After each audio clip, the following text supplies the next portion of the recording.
I never expected to be sitting in my childhood bedroom at 32, staring at the walls that hadn't changed since I was 17, the same faded blue paint, the same academic trophies lining the bookshelf, the same photographs of a family that no longer existed. My mother, my father, and me, smiling at a lakeside cabin that had been in our family for generations. That cabin was the reason I'd come home. Or rather, the news that it had been sold was the reason. "Emma, dinner's ready," my father called from downstairs, his voice carrying that forced cheerfulness he'd adopted since I'd arrived yesterday. As if everything was normal, as if he hadn't just given away my inheritance. I took a deep breath, slipped my phone into my pocket, and headed downstairs. The house smelled of Sharon's cooking, my stepmother of 8 years who tried too hard, with elaborate meals that were never quite right. Tonight it was lasagna, my childhood favorite, but I already knew it would have some trendy twist. Sharon never could leave well enough alone. "There she is," my father said as I entered the dining room. "Sharon made your favorite." "It's kale and butternut squash lasagna," Sharon announced proudly, setting the casserole dish on the table. "Much healthier than the traditional version." Of course it was. I forced a smile and took my place at the table, where my two stepbrothers, Tyler and Brandon, were already seated. At 24 and 26, they were both still living at home while establishing their careers, which, as far as I could tell, meant half-heartedly taking community college classes while my father paid all their expenses. "So," my father began awkwardly as Sharon served the lasagna, "have you had a chance to think about what we discussed last night?" What we'd discussed was his announcement that he and Sharon had sold the family cabin to fund Tyler and Brandon's business venture, some vague technology startup they were launching with a friend. The cabin that my grandfather had specifically stated in his will should go to me upon my father's retirement. The cabin where I'd spent every summer growing up, where my mother had taught me to swim before cancer took her when I was 12. "I've thought about it," I said carefully, cutting into the lasagna that looked nothing like the comfort food of my childhood. "I still don't understand how you could sell it without discussing it with me first." My father shifted uncomfortably. "Emma, as I explained, the deed was in my name. Legally?" "I know what the deed said," I interrupted. "But you and I both know what Grandpa intended. He told us both when he transferred it to you. The cabin would be mine when you retired." "That was before Sharon and the boys came into our lives," my father said, glancing affectionately at his wife. "Family circumstances change, and the boys have this amazing opportunity that needed immediate capital. Tyler and Brandon at least had the decency to look slightly uncomfortable. Sharon did not."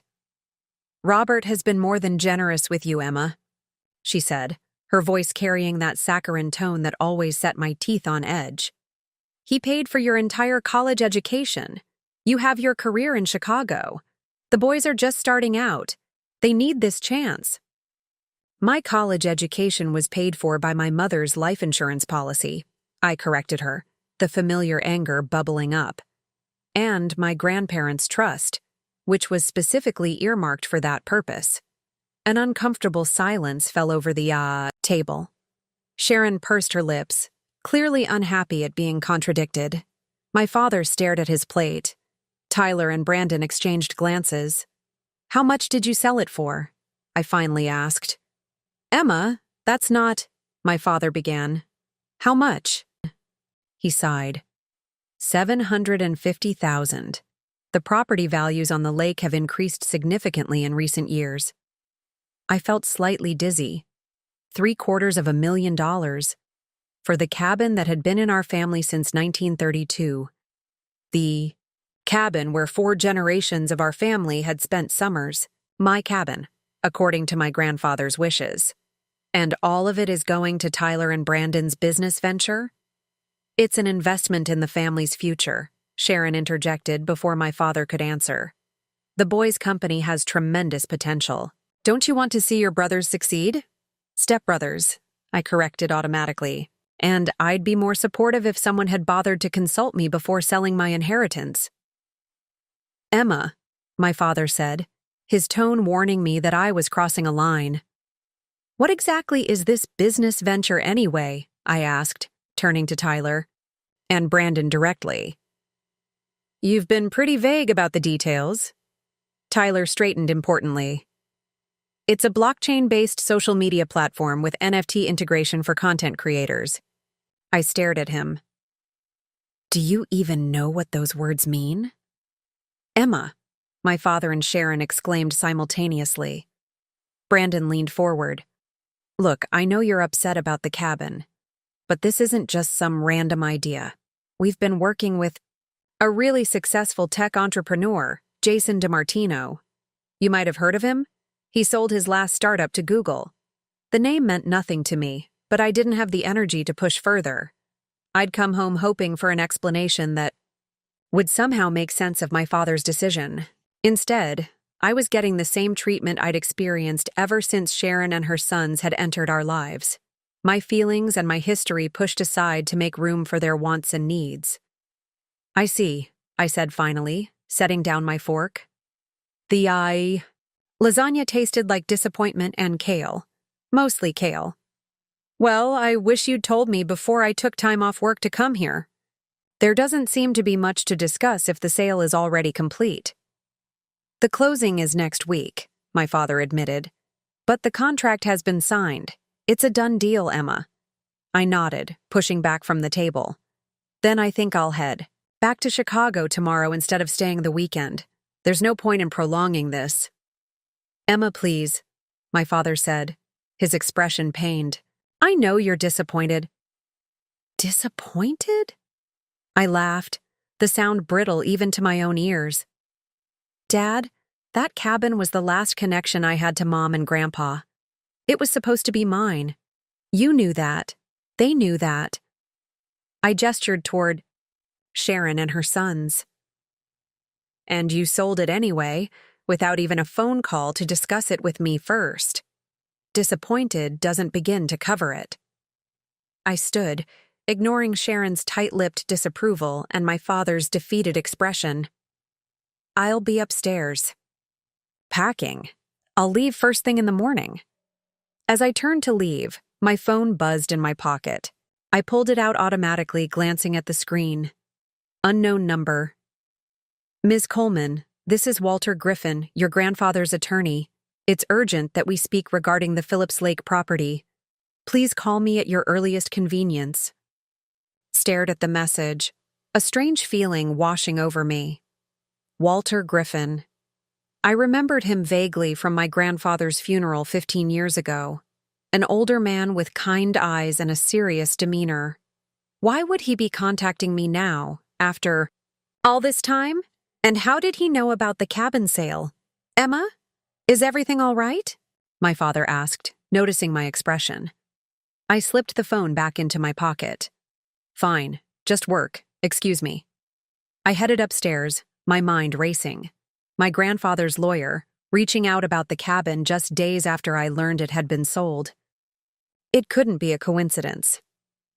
In my bedroom, I closed the door and immediately dialed the number. Whatever Walter Griffin had to tell me, I had a feeling it might change everything. The phone rang 3 times before a gruff voice answered. Griffin and Associates, Walter Griffin speaking. Mr. Griffin, this is Emma Coleman, I said, keeping my voice low. The last thing I needed was for someone to overhear this conversation. I just received your message about the Phillips Lake property. Ms. Coleman, thank you for calling back so promptly. His voice was exactly as I remembered, formal yet kind, with a gravitas that came from decades practicing law. I apologize for contacting you out of the blue like this, but I recently received some concerning information regarding the cabin. I sat on the edge of my bed, tension knotting between my shoulders. You mean the fact that my father has sold it? A brief silence. Ah, so you're aware. When did you learn about this? Yesterday, when I arrived for a visit. Apparently, my stepbrothers needed capital for a business venture. and the cabin was the quickest source of cash. I couldn't keep the bitterness from my voice. I see. Something in his tone made me sit up straighter. Ms. Coleman, would it be possible for us to meet in person? There are matters regarding your grandfather's estate that I need to discuss with you, and I'd prefer not to do so over the phone. I'm in Lakeside right now, but I'm heading back to Chicago tomorrow morning. That's perfect, actually. My office is in Chicago now. I relocated from Lakeside about 5 years ago to be closer to my daughter's family. Would you be available to meet tomorrow afternoon, say around 3? I hesitated only briefly. Whatever Walter Griffin had to tell me, it clearly involved the cabin, and given the timing of his call, it might give me some leverage to challenge the sale. I can be there at 3, I confirmed. What's the address? He provided the details. For an office in downtown Chicago, not far from my own workplace. As I jotted down the information, a knock came at my bedroom door. Emma? My father's voice. Can we talk? Mr. Griffin, I need to go, I said quickly. I'll see you tomorrow at 3? Very good. And Ms. Coleman? Please don't discuss our conversation with your father just yet. It will be clearer why once we've had a chance to speak. The request struck me as odd, but I agreed before ending the call, just as my father knocked again. Emma, please. I know. You're upset. I opened the door, finding him standing there with an expression I recognized well, the look of a man who wanted to fix a problem without acknowledging the real issue. I'm packing, Dad, I said, moving back to the duffel bag on my bed. I'll be out of your hair by morning. He sighed, running a hand through his graying hair that had begun turning silver the year after my mother died, as if grief had physically aged him. For a moment, I felt a pang of sympathy. Then I remembered why I was packing. The cabin meant a lot to you, I know that, he began, leaning against the doorframe. But Emma, you have to understand. Sharon and I need to think about Tyler and Brandon's future too. This business opportunity could be their big break. And my inheritance was the easiest way to fund it, I finished for him. It's not that simple. Isn't it? I faced him fully. Dad, what would Mom say if she knew you'd sold the cabin? Or Grandpa? It's been in the family for generations. A flash of guilt crossed his face before he squared his shoulders defensively. Your mother would have wanted me to be happy, and I am, with Sharon and our blended family. As for your grandfather, circumstances change. He couldn't have foreseen how our family would evolve. That's convenient, I said, folding a sweater with more force than necessary. Especially since they're not here to contradict you. That's unfair, Emma. No, Dad. Unfair is selling my inheritance without even consulting me. Unfair is pretending this is about family when we both know it's about Sharon not wanting her sons to have to work for anything. Unfair is... I stopped myself, knowing this path led nowhere productive. You know what? It doesn't matter. The sale isn't final yet. There's still time to reconsider. My father's expression hardened, the same look he'd given me when, at 18, I'd announced I was studying journalism instead of law as he'd always expected. The decision is made, Emma. I'm sorry you're hurt, but you need to accept it. Like, I've had to accept everything else since Sharon came into the picture? The words escaped before I could stop them, an old wound reopening. That's enough, he said quietly. Sharon has been nothing but welcoming to you, and you've pushed her away at every turn.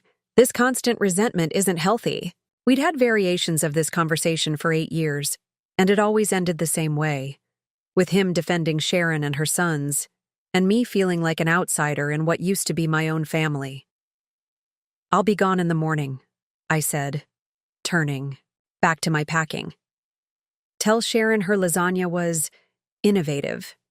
He stood there a moment longer before sighing heavily. I wish you could be happy for me, Emma. Just once. After he left, I sat on the edge of the bed, anger and grief competing for dominance. The cabin had been my last tangible connection to my mother and grandfather, to the family we used to be, before cancer and remarriage had reshaped everything. More than that, it had been promised to me. The verbal agreement between my father and grandfather had been clear, even if it hadn't been legally documented. I pulled out my phone and searched for Jason DiMartino, the supposed tech entrepreneur partnering with my stepbrothers. If my father was going to invest $750,000 in their venture, I wanted to know exactly who was receiving that money. The search results were sparse. A LinkedIn profile showing a man in his mid-30s who claimed to have founded 3 tech startups, none of which I recognized. An article in a local business journal from 2 years ago featuring rising tech stars to watch, with DiMartino listed among a dozen others. Nothing about a sale to Google or any major company. Further searching revealed a business registration for Quantum Social LLC, filed just 3 months ago, with Jason DiMartino listed as the primary principal and Tyler and Brandon Coleman as partners. The business description was vague. Innovative social media solutions utilizing blockchain technology, and the company address was a residential apartment in a middling neighborhood. It didn't look like a scam exactly, but it certainly didn't appear to be the sure thing my stepbrothers had described. And now my family's historic cabin, my inheritance, was being liquidated to fund it. My phone buzzed with a text from Sharon.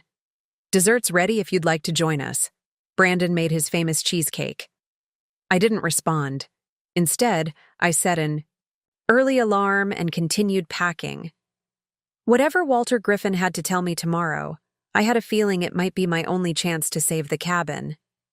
And despite my father's certainty that the sale was a done deal, I wasn't ready to give up just yet. Before getting ready for bed, I opened my laptop and began searching for information about challenging property sales. I might not be a lawyer, but I was a journalist. Research was what I did best. If there was a way to fight this, I was going to find it. I woke before dawn, my alarm unnecessary after a night of fitful sleep. The house was silent as I showered and finished packing, the familiar creaks of the floorboards my only companions. I'd planned to leave without any goodbyes. A clean break seemed easier than another confrontation. But as I carried my duffel bag downstairs, I found my father sitting at the kitchen table, a mug of coffee cradled between his hands. "You're up early," he said quietly, not looking surprised to see me fully dressed with bags in hand. "I want to beat the traffic back to Chicago." A convenient excuse, though not entirely untrue. The drive from Lakeside to Chicago could be brutal. If you hit the interstate at the wrong time. He nodded, gesturing to the coffee pot. "There's fresh coffee if you want some for the road." I hesitated, then set down my bag and grabbed a travel mug from the cabinet. The same cabinet where they'd always been kept. One of the few things Sharon hadn't reorganized when she moved in. The normalcy of the moment felt strange against the tension of the past 24 hours. "I was hoping we could talk before you left," my father said as I filled the mug. "Without Sharon and the boys. Just us." Something in his tone made me turn to face him. In the soft glow of the under-cabinet lights, he looked older than his 58 years, the lines around his eyes deeper than I remembered. "What's there to say, Dad? You've made your decision." "Emma, please, sit with me. Just for a minute." Against my better judgment, I pulled out a chair and sat, keeping my coat on, a silent signal that this conversation had a time limit. "I know how much the cabin means to you," he began, wrapping his hands around his mug. "Your mother loved that place. So did your grandfather. So do I." "Then why sell it?" I asked, trying to keep my voice even. "Especially without talking to me first?" He exhaled slowly. "The truth is, we need the money more than I've let on. Sharon's interior design business has been struggling for the past 2 years. The boys' college expenses were higher than we anticipated. And..." He hesitated, looking down at his coffee. I made some poor investment decisions that cost us significantly. This was new information. In all our conversations about the cabin sale, financial necessity had never been mentioned, only the opportunity for Tyler and Brandon. "How bad is it?" I asked. "Not dire yet, but heading that way. The cabin sale will clear our debts and give us a fresh start." He looked up, meeting my eyes directly. "This isn't how I wanted things to go, Emma. I intended to honor my promise to your grandfather. But circumstances change, and difficult choices have to be made." I absorbed this, trying to reconcile it with what I knew. "And Tyler and Brandon's business venture? Is that just a convenient story?" "No, that's real. The money isn't all going to pay off debts. Some of it is investing in their future, which is part of my responsibility as their stepfather." He sighed. "I should have been more transparent with you. I was embarrassed about the financial situation." There was sincerity in his voice that gave me pause. My father had always been proud, especially when it came to providing for his family. Admitting financial failures wouldn't have come easily to him. "Why didn't you just tell me this from the beginning? Would it have made a difference?" he asked. The cabin still had to be sold, and Sharon thought... He trailed off. "Sharon thought what?" I prompted, sensing something important in his hesitation. He shook his head. "It doesn't matter."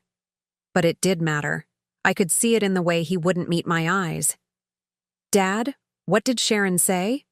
He sighed again, deeper. This time. "She thought you'd use our financial problems against us somehow. That you'd gloat or try to leverage the situation. The unfairness of it hit me like a physical blow. That's what she thinks of me? That I'd take pleasure in your struggles? She doesn't know you like I do," he said weakly. "And your relationship has always been complicated. Because she's spent the past 8 years trying to erase every trace of Mom from this house and your life," I retorted, the old hurt surfacing. "Because her sons get everything they want while I'm treated like an inconvenient reminder of your previous life." "That's not true, Emma. Isn't it? When was the last time you came to visit me in Chicago? When was the last time you called just to check in, not because you needed something or it was my birthday? Everything changed when you married her, Dad." Looked pained. "I know I haven't been as present as I should be. After your mother died, I was lost. Sharon helped me find my way back. And I'm grateful she was there for you," I said, surprising myself with how much I meant it despite everything. "But that doesn't excuse selling my inheritance without even a conversation first. It doesn't excuse letting her convince you that I'm somehow vindictive enough to celebrate your financial problems." We sat in silence for a moment, the familiar kitchen suddenly feeling foreign, a metaphor for how much had changed between us. Finally, my father spoke again. "I can't undo the sale, Emma. The contract is signed and we need the money. But I am sorry for how I handled it. You deserved better." It was the closest thing to an apology I was likely to get. Part of me wanted to tell him about Walter Griffin's call, about the meeting I had scheduled for that afternoon. But Mr. Griffin's request echoed in my mind. "Please don't discuss our conversation with your father just yet." "I should get on the road," I said instead, standing and picking up my travel mug. My father rose as well, hesitating before speaking again. "Your grandfather would be proud of you, Emma. The career you've built, the life you've made for yourself. I am too, for what it's worth."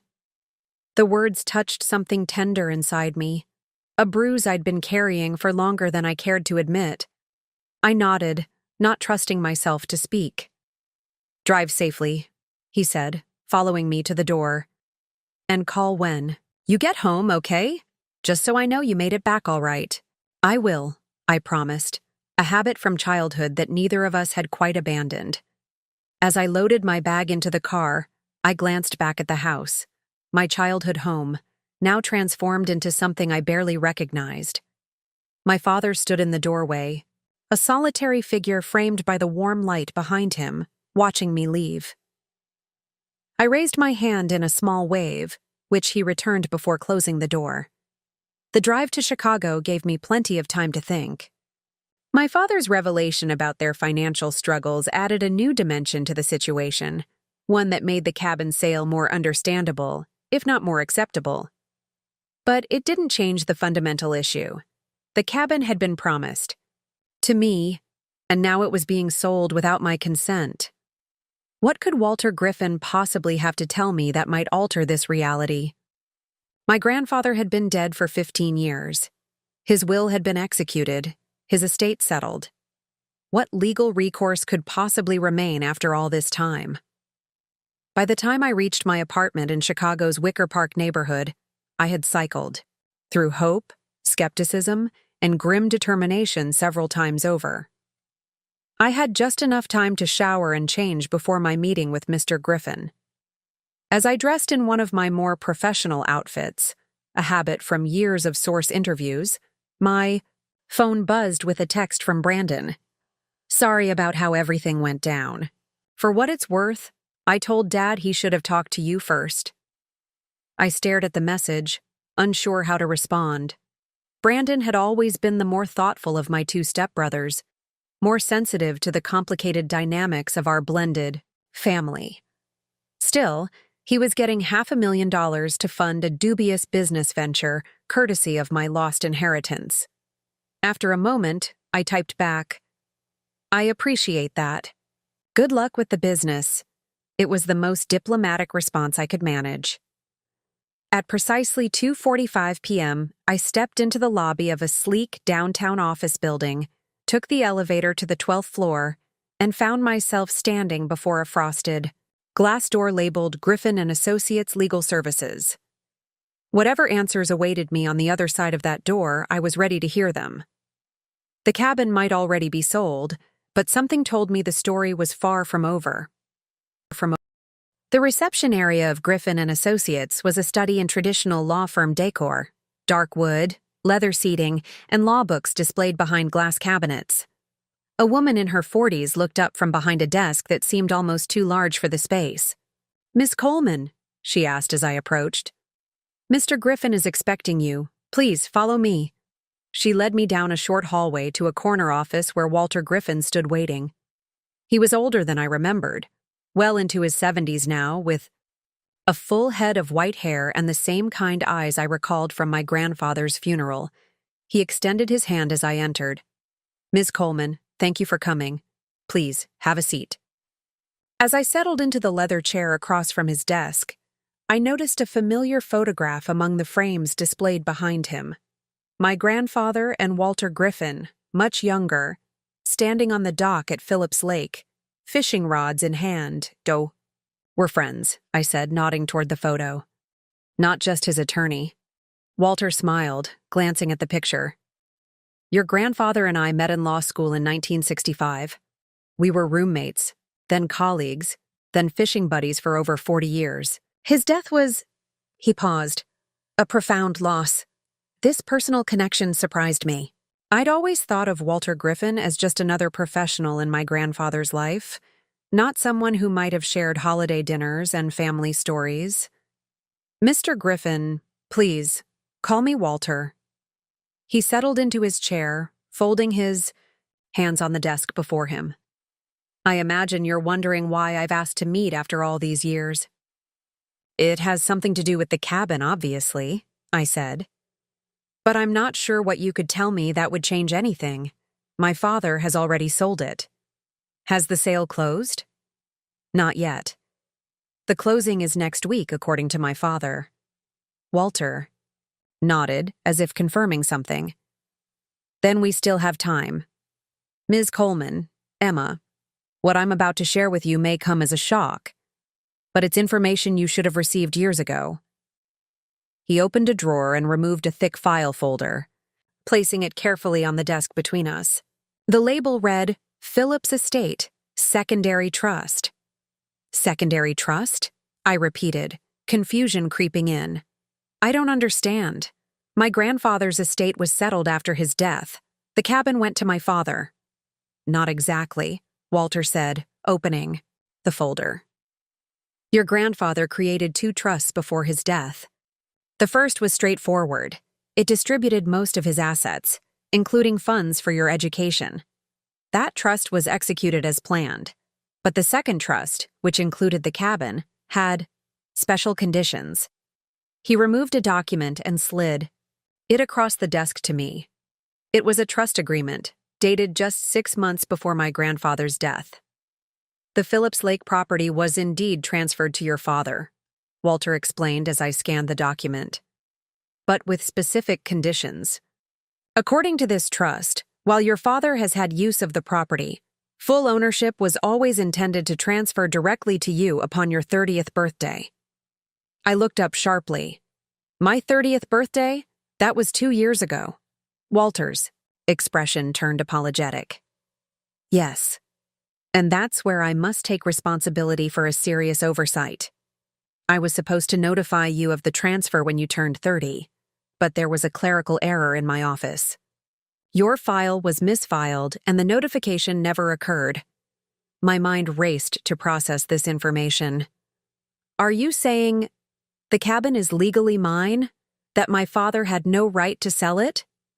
That's precisely what I'm saying, Walter confirmed. When your grandfather created this trust, he was concerned about several things. First, that your father might remarry after your mother's death, which he did. Second, that new family dynamics might change how the family property was handled. And third, that you specifically would inherit the cabin that had meant so much to generations of your family. I sat back, stunned. But my father sold it. He signed the contracts. He signed contracts to sell property he doesn't legally own, Walter said, his tone turning more formal. When your father was given use of the cabin, he signed documents, acknowledging the terms of the trust. He was fully aware that the property would transfer to you on your 30th birthday. Anger flared, hot and immediate. He knew? All this time he knew the cabin was supposed to be mine, and he sold it anyway? I can't speak to what motivated his actions, Walter replied carefully. But yes, he was aware of the trust conditions. Then, why didn't he tell me? Why pretend it was his decision to make? My voice rose slightly, and I forced myself to take a deep breath. Getting emotional wouldn't help the situation. Walter removed his glasses, polishing them thoughtfully. Family dynamics can be complicated, especially in blended families. But the legal reality is straightforward. The cabin belongs to you, Emma. Your father had no legal right to sell it. So what happens now? I asked, trying to focus on practical next steps rather than the betrayal churning in my stomach. Now we notify all parties involved, your father, the buyers, the real estate agents, that the sale cannot proceed because the seller does not have title to the property. Walter replaced his glasses. I've taken the liberty of preparing the necessary documents which we can file immediately. He produced another set of papers from the folder. This is a formal notice of your ownership under the terms of the trust, along with a cease and desist regarding the pending sale. Once filed, these will effectively block any attempt to transfer the property. I stared at the documents, a strange mix of emotions washing over me. Relief that the cabin might not be lost after all, anger at my father's deception, and confusion about why he would attempt something so legally questionable. My father isn't stupid, I said slowly. He must have known this would come to light, eventually. Why would he risk it? Walter's expression turned grave. That's something only your father can answer, but I should mention one more detail. The trust doesn't just include the cabin. What do you mean? Your grandfather was a cautious man. He added a provision to ensure the property would be properly maintained. Walter turned to the final page of the trust document. Upon transfer to you, the trust also releases a maintenance fund of $250,000, specifically earmarked for property taxes, insurance, and upkeep of the cabin for the next 20 years. I blinked in surprise. $250,000?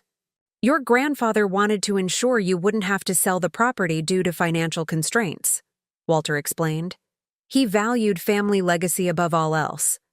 The pieces suddenly clicked into place. If my father had known about this trust, he'd also known about the maintenance fund. In his current financial difficulties, such a sum would be tremendously tempting, especially if he thought the trust had somehow been forgotten or overlooked. Does my father know about the maintenance fund? I asked. Yes, Walter confirmed. It was clearly outlined in the trust documents he signed. The betrayal cut deeper. Not only had my father attempted to sell property that wasn't his to sell, but he'd tried to access funds that were specifically designated for me to maintain. Our family's legacy. I need to confront him, I said, anger building again. He lied to my face. He let Sharon convince him I'd somehow use their financial problems against them, all while he was literally trying to steal my inheritance. Walter held up a cautioning hand. Before you do anything, I suggest we file these documents immediately. Once the legal process is in motion, then you can have that conversation with your father. He was right, of course. Emotional confrontations wouldn't protect the cabin. Legal action would. Okay, I agreed. Let's file the papers first. Over the next hour, Walter walked me through each document, explaining the legal implications and next steps. By the time we finished, a weight I hadn't realized I was carrying seemed to lift. The cabin, my cabin, wasn't lost after all. As Walter's assistant made copies of everything for my records, I found myself studying the photograph of Walter and my grandfather again. He really thought of everything, didn't he? I said softly. Walter followed my gaze to the picture and smiled. Harold was the most meticulous man I ever knew. He loved that cabin, but more importantly, he loved you. He wanted to ensure that no matter what happened in your father's life, your connection to your family history would be protected. I wish I'd known him better, I admitted. He died when I was 17, old enough to appreciate him, but not old enough to really know him as a person. He was immensely proud of you, Walter said. He used to bring your school newspaper articles to our lunch meetings and read them aloud. My granddaughter wrote this, he'd tell anyone who would listen. The memory brought unexpected tears to my eyes. I'd known my grandfather loved me, of course, but hearing how he'd shared his pride with others touched something deep inside. Walter handed me a tissue from a box on his desk. He would be proud of the woman you've become, Emma, and he'd be relieved that his plans to protect your inheritance have succeeded, even if the execution was delayed. I dabbed at my eyes, composing myself. What happens after we file these documents? Will there be a court case? Possibly, though I doubt it will come to that. Once your father and the buyers understand the legal reality, the sale will almost certainly be canceled. The title search before closing would have eventually revealed the trust arrangement anyway, so we're simply accelerating that discovery. The assistant returned with my copies, neatly organized in a folder similar to the one Walter had presented earlier. Thank you for doing this, I said as I gathered my things. Not just the legal work, but for honoring my grandfather's wishes, even if it's a couple of years late. Walter walked me to the door. I only wish I'd caught the oversight sooner. Your grandfather was my dearest friend. I owe it to him, and to you, to ensure his wishes are carried out correctly. As I left the office building and stepped into the late afternoon Chicago sunshine, my phone buzzed with a text from my father. Did you make it home safely? You didn't call. I stared at the message, anger and hurt competing for dominance. How could I respond to such an ordinary parental concern when I'd just discovered his extraordinary deception? After a moment, I typed, "We need to talk. It's about the cabin and Grandpa's trust." His response came quickly. "What trust? Emma, what are you talking about?" Either he was continuing the lie or he was genuinely confused. Either way, I wasn't going to have this conversation via text. "I'll call you tonight," I wrote back. After I've had some time to process everything, as I walked to my car, I felt strangely light despite the emotional turmoil. The cabin wasn't lost. My grandfather's wishes would be honored. And for once, Sharon and her sons wouldn't get their way at my expense. My phone buzzed again. Another text, this time from Brandon. Dad just got a weird call from some lawyer about the cabin sale. What's going on? I smiled to myself. It seemed Walter hadn't wasted any time. My apartment felt like a sanctuary as I kicked off my shoes and dropped my bag on the counter. I needed time to process everything I'd learned before calling my father. Walter had given me copies of all the relevant documents, and I spread them across my kitchen table, reading through them carefully. The trust was unambiguous. On my 30th birthday, the Phillips Lake property had legally transferred to my name, along with the maintenance fund. My father had been granted use rights until that date, but never full ownership. The documents included his signature on multiple pages acknowledging these terms. There was no room for misunderstanding or misinterpretation. He had known exactly what he was doing when he'd put the cabin up for sale. My phone had been buzzing intermittently since I'd left Walter's office. Texts from my father, from Brandon, even one from Tyler. I ignored them all, focusing instead on understanding the legal documents in front of me. When I finally felt confident that I grasped the situation fully, I poured myself a glass of wine and dialed my father's number. He answered on the first ring. "Emma, what's going on? I just got a call from Harold's old attorney saying there's some issue with the cabin sale." "It's not an issue, Dad," I replied, keeping my voice steady. "The cabin isn't yours to sell. It legally belongs to me, and has since my 30th birthday." A long silence followed. That's not right. Your grandfather left the cabin to me." "With conditions," I corrected him. "Conditions you were fully aware of when you signed the trust documents. Did you think Walter Griffin wouldn't eventually realize his oversight? Did you think no one would notice when you tried to sell property you don't legally own?" "Emma, you don't understand." "I understand perfectly." I cut him off. "I just spent 2 hours with Walter going through every page of the trust. The cabin is mine. So is the maintenance fund that Grandpa set up for it.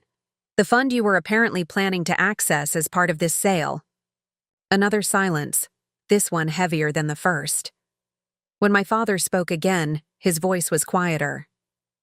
"How much did Walter tell you?" "Everything. How Grandpa created a separate trust to ensure the cabin would come to me regardless of any changes in your life. How you signed documents acknowledging that the property would transfer to me when I turned 30. How there's a $250,000 maintenance fund specifically for the cabin's upkeep." I took a sip of wine, steadying myself. "What I don't understand is why you would try to sell something that isn't yours." My father sighed, the sound weary and defeated. "It's complicated, Emma." "Then uncomplicate it for me, Dad. Because from where I'm sitting, it looks like you tried to steal my inheritance to bail yourself out of financial trouble and fund Tyler and Brandon's dubious business venture." It wasn't like that." He paused, and I could picture him running a hand through his hair the way he always did when stressed. "When you turned 30 and nothing happened with the trust, I thought maybe Harold had changed his mind before he died, or that the trust had been invalidated somehow. I called Walter's office, but he'd moved to Chicago, and the new attorneys in the Lakeside office had no record of it." "So you just decided it was yours to sell?" The anger I'd been controlling bubbled to the surface. "You didn't think to try harder to reach Walter, or to tell me about the trust so I could look into it?" "We needed the money," he said simply. "Sharon's business is failing. The boys' education costs drained our savings. And yes, I made some poor investments. When no one came forward about the trust after your birthday, it seemed like providence, a solution to our problems. At my expense," I pointed out. "I told myself you'd never know," he admitted, shame evident in his voice. "That since you lived in Chicago and rarely came back to the lake, You wouldn't miss it the way the rest of us would. The casual dismissal of my connection to the cabin stung more than I expected. That place is as much a part of me as it is of you, I said quietly. Mom taught me to swim off that dock. Grandpa taught me to fish from those shores. Every summer of my childhood is wrapped up in that cabin. I know, he said. I know, and I'm sorry. I convinced myself it was the right thing for our family. For Sharon's family, I corrected him sharply. Not for me. Another heavy sigh. Emma, please try to understand.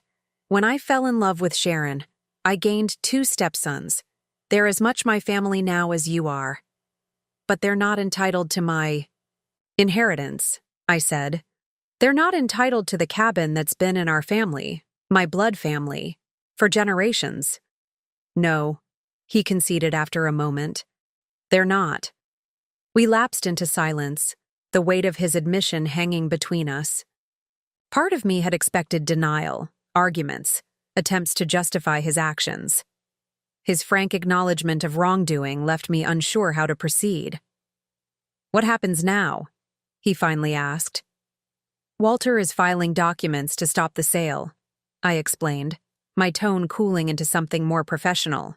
Once the buyers understand that you don't have clear title to the property, the contract will be void. As for the cabin itself, it's mine, legally and rightfully. And the maintenance fund? I nearly laughed at the audacity of the question. Also, mine, to be used exclusively for the cabin's upkeep, just as Grandpa intended. My father was quiet for so long I thought the call might have dropped. Finally, he spoke, his voice small in a way I'd rarely heard. Will you ever forgive me for this, Emma? The question caught me off guard. In the rush of anger and vindication, I hadn't thought about the long-term implications for our already strained relationship. Could I forgive him for attempting to sell my inheritance? For prioritizing Sharon and her sons over me yet again? I don't know, I answered honestly. Right now, I'm too angry to think that far ahead. I understand. Another pause. Sharon doesn't know about the trust. None of them do. I didn't tell them. This surprised me. Why not? Because they would have insisted I fight it, he admitted.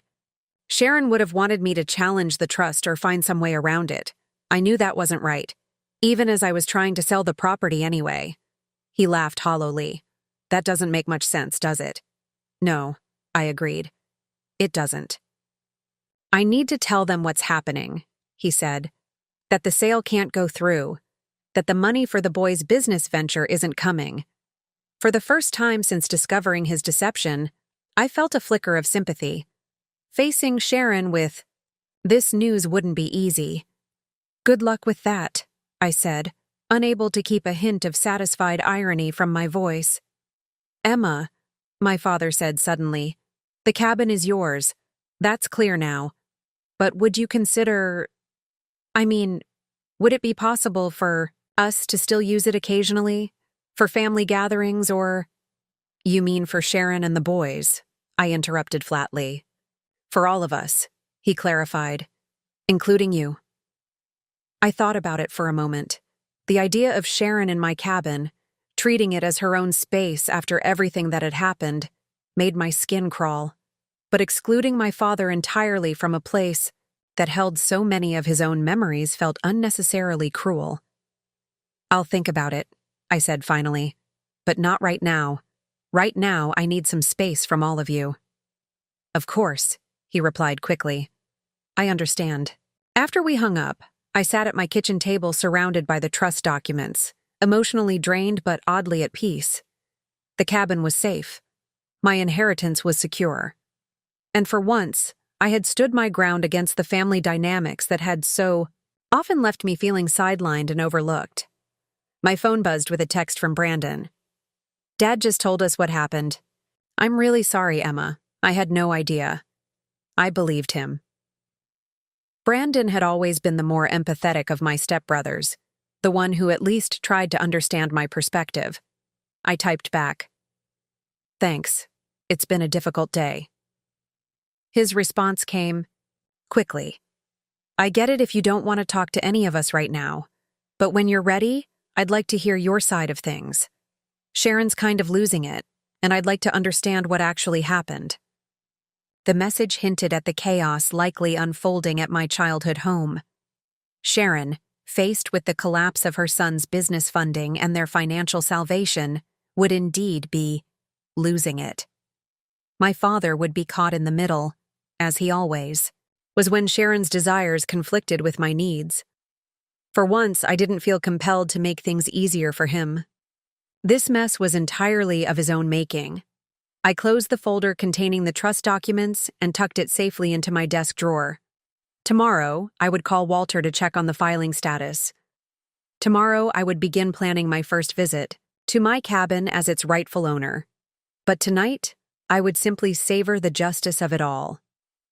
My grandfather, 15 years gone, had reached across time to ensure his wishes were honored and my inheritance protected. The thought brought a smile to my face as I finished my wine. Some family legacies, it seemed, were stronger than others. Walter called the next morning as I was preparing for work. Good news, he said without preamble. The buyers have agreed to terminate the sale contract once they were informed of the title complications. They're surprisingly understanding about the whole situation. That's a relief, I said, pouring coffee into my travel mug. I was worried they might try to fight it somehow. People generally prefer to avoid purchasing property with clouded titles, Walter explained, especially when the cloud involves a valid trust. Your father has signed the cancellation papers as well. That surprised me. Already? Without any argument? He came to my Chicago office first thing this morning, Walter confirmed. He seemed resigned to the situation, apologetic even. The image of my father driving to Chicago at dawn to sign papers canceling the sale suggested a level of acceptance I hadn't expected. Our conversation last night had been difficult, but I'd assumed Sharon would push him to fight the trust somehow. What happens next? I asked. Now we file the formal transfer of title to your name, something that should have happened 2 years ago. Once that's complete, you'll be the official documented owner of the Phillips Lake property. I've also initiated the process to transfer control of the maintenance fund to you. How soon can I access the cabin? It's legally yours already, Walter reminded me. You could go there today if you wished, though I'd recommend waiting until the title transfer is officially recorded, just to avoid any awkwardness if your father or his family are still using the property. The thought of encountering Sharon or the boys at the cabin, my cabin, was enough to convince me to wait. I'll hold off until the paperwork is complete, I agreed. Wise choice. That should be finalized by early next week. I'll call you as soon as it's done. After hanging up, I finished getting ready for work, my mind already planning my first visit to the cabin as its official owner.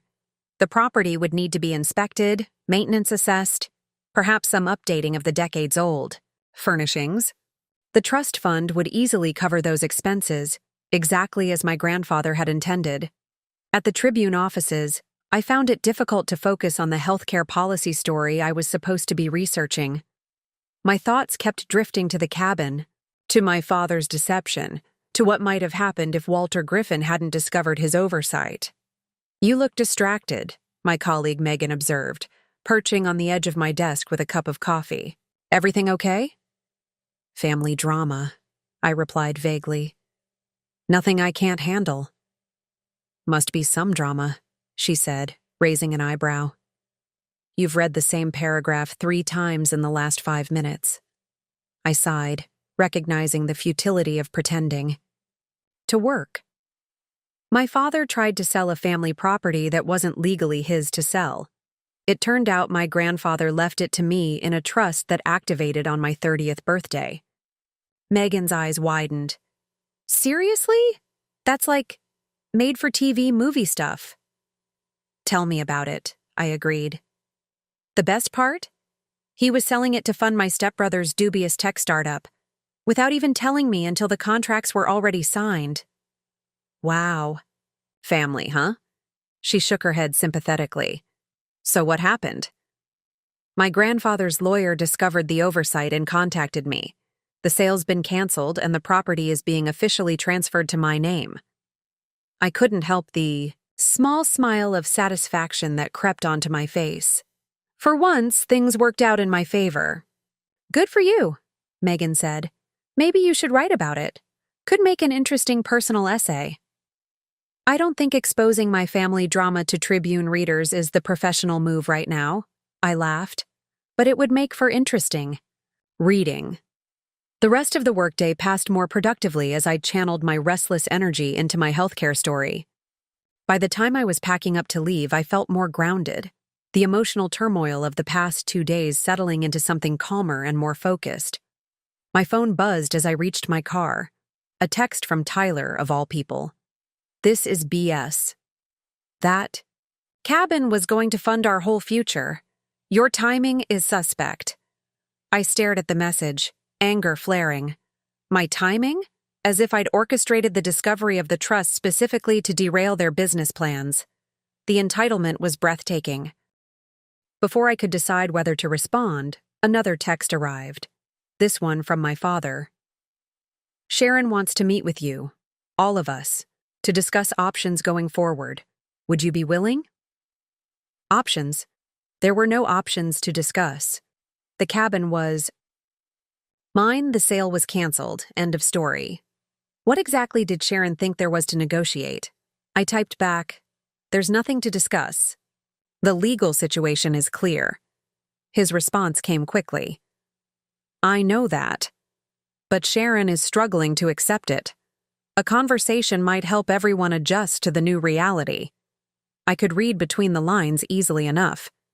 Sharon was furious, probably, blaming me for orchestrating the whole thing, and my father was caught in the middle again. A family meeting was the last thing I wanted, but refusing outright would only reinforce Sharon's narrative that I was difficult and uncooperative.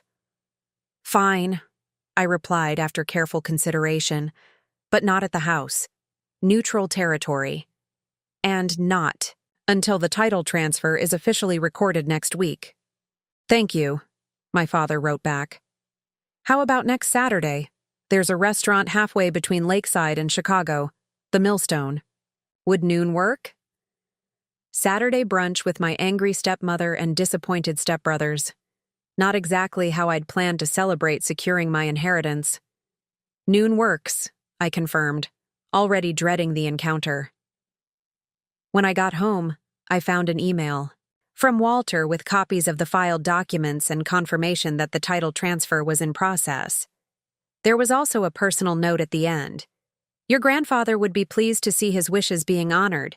He always said you had the best of your mother in you, her kindness, but also her quiet strength when it mattered most. The words brought unexpected tears to my eyes. My mother had been gone for 20 years, but certain memories remained vivid. Her gentle laugh, the smell of her perfume, the way she'd stand her ground when something truly mattered to her. I'd been so young when she died, only 12, but those core memories had shaped me in ways I was still discovering. My phone rang, interrupting my moment of nostalgia. Unknown number. Hello? Is this Emma Coleman? A male voice, unfamiliar. Yes, who's this? Jason DiMartino. I believe you know my business partners, Tyler and Brandon Coleman. The name registered immediately. The supposed tech entrepreneur who was launching the business venture with my stepbrothers. What can I do for you, Mr. DiMartino? I asked, keeping my tone neutral. I'm calling about our funding situation, he said, an edge to his voice. Tyler tells me you've somehow interfered with their investment capital. I nearly laughed at the audacity. If by investment capital you mean the proceeds from selling property that wasn't legally available to sell, then yes, I suppose I have. Look, Ms. Coleman, I understand there's some family dispute here, but we're on a timeline with our startup. The initial round of programming is already underway, based on the promise of this funding. We have contractual obligations. That sounds like a problem for Tyler and Brandon to solve. I replied coolly. Perhaps they should have secured their funding before making commitments. I'm trying to be reasonable here, DiMartino said, his tone hardening. Surely we can come to some arrangement. The property has been in your family for generations. What difference does it make who technically owns it now? The dismissive way he referred to my inheritance ignited a fresh wave of anger. The difference, Mr. DiMartino, is that my grandfather specifically left it to me, not to fund some dubious blockchain social media venture. The legal situation is clear, and I'm not interested in negotiating. You're making a mistake, he warned. This company could be worth millions in a few years. Your stepbrothers were prepared to give you equity in exchange for your cooperation. Were they? Funny, they never mentioned that when they were planning to sell my cabin without my knowledge. I took a deep breath, reining in my temper. I'm not interested in equity, Mr. DiMartino. I suggest you and my stepbrothers find alternative funding sources. You'll regret this, he said, dropping all pretense of reasonableness. Tyler and Brandon are family. You're choosing an old cabin over their future. No, Mr. DiMartino. My father and stepbrothers chose their financial interests over family when they tried to sell my inheritance without my consent. I'm simply reclaiming what's legally and rightfully mine. Have a good evening. I ended the call, hands shaking slightly from the confrontation. The fact that Tyler and Brandon had sicked their business partner on me suggested they were getting desperate, and that perhaps the business venture wasn't quite as solid as they'd claimed. My phone buzzed with another text, this one from Brandon. Just heard DiMartino called you. I didn't know he was going to do that. I'm sorry. At least one of my stepbrothers had a conscience, it seemed. I appreciated the apology, small as it was in the face of everything that had happened. It's fine, I texted back. But maybe choose your business partners more carefully in the future. His response was unexpected. Starting to think that about a lot of choices lately. I wasn't sure what to make of that cryptic reply, but it suggested there might be more going on in the blended family dynamics than I was aware of. Something to consider before our upcoming lunch meeting. As I prepared dinner, I found myself thinking about the cabin, not just as property to be claimed or inheritance to be protected, but as a place filled with memories. My mother teaching, me to swim in the clear waters of Phillips Lake. My grandfather showing me how to bait a hook and cast a line. My father building the bonfire where we'd roast marshmallows under summer stars. The cabin represented the family we had been before. Cancer took my mother, before Sharon and her sons entered the picture. Perhaps that was why I felt so fiercely protective of it. Not just because it was valuable real estate or rightfully mine, but because it held the essence of those earlier, happier times. For the first time since discovering my father's deception, I allowed myself to feel the full weight of what I'd almost lost. Not just a building or property, but a tangible connection to my past, to the people I'd loved and lost. The cabin was saved. Now I just had to survive lunch with the people who had tried to take it from me. The Millstone restaurant sat on the shores of a small lake, about halfway between Chicago and Lakeside. With its fieldstone exterior and wide windows overlooking the water, it had a rustic elegance that reminded me vaguely of the cabin. Probably why my father had suggested it. I arrived 15 minutes early, determined to choose a table that would give me the psychological advantage of facing the door. The hostess seated me at a corner spot with a view of both the entrance and the lake beyond. I ordered coffee and waited, rehearsing responses to the arguments I expected Sharon to make. My father arrived first, alone, looking tired and strained. "Emma," he greeted me with an attempt at normalcy. "Thank you for agreeing to this." "Where are the others?" I asked as he took a seat across from me. "Coming separately," he explained. "Sharon and Tyler had some strong opinions about this meeting. Brandon convinced them to at least hear you out." "Hear me out?" I couldn't keep the edge from my voice. "I'm not the one who needs to explain myself here, Dad." He sighed, rubbing his forehead. "I know. You're right. This whole situation is my fault, and I've told them that repeatedly. But Sharon is... He trailed off, searching for the right word. Furious? Entitled? Convinced I've somehow orchestrated this to spite her? A flicker of a smile crossed his face. All of the above. The business venture meant a lot to her. Validation that her sons are successful entrepreneurs, not just college dropouts living at home. Before I could respond, the restaurant door opened, and Sharon entered with Tyler and Brandon flanking her like bodyguards.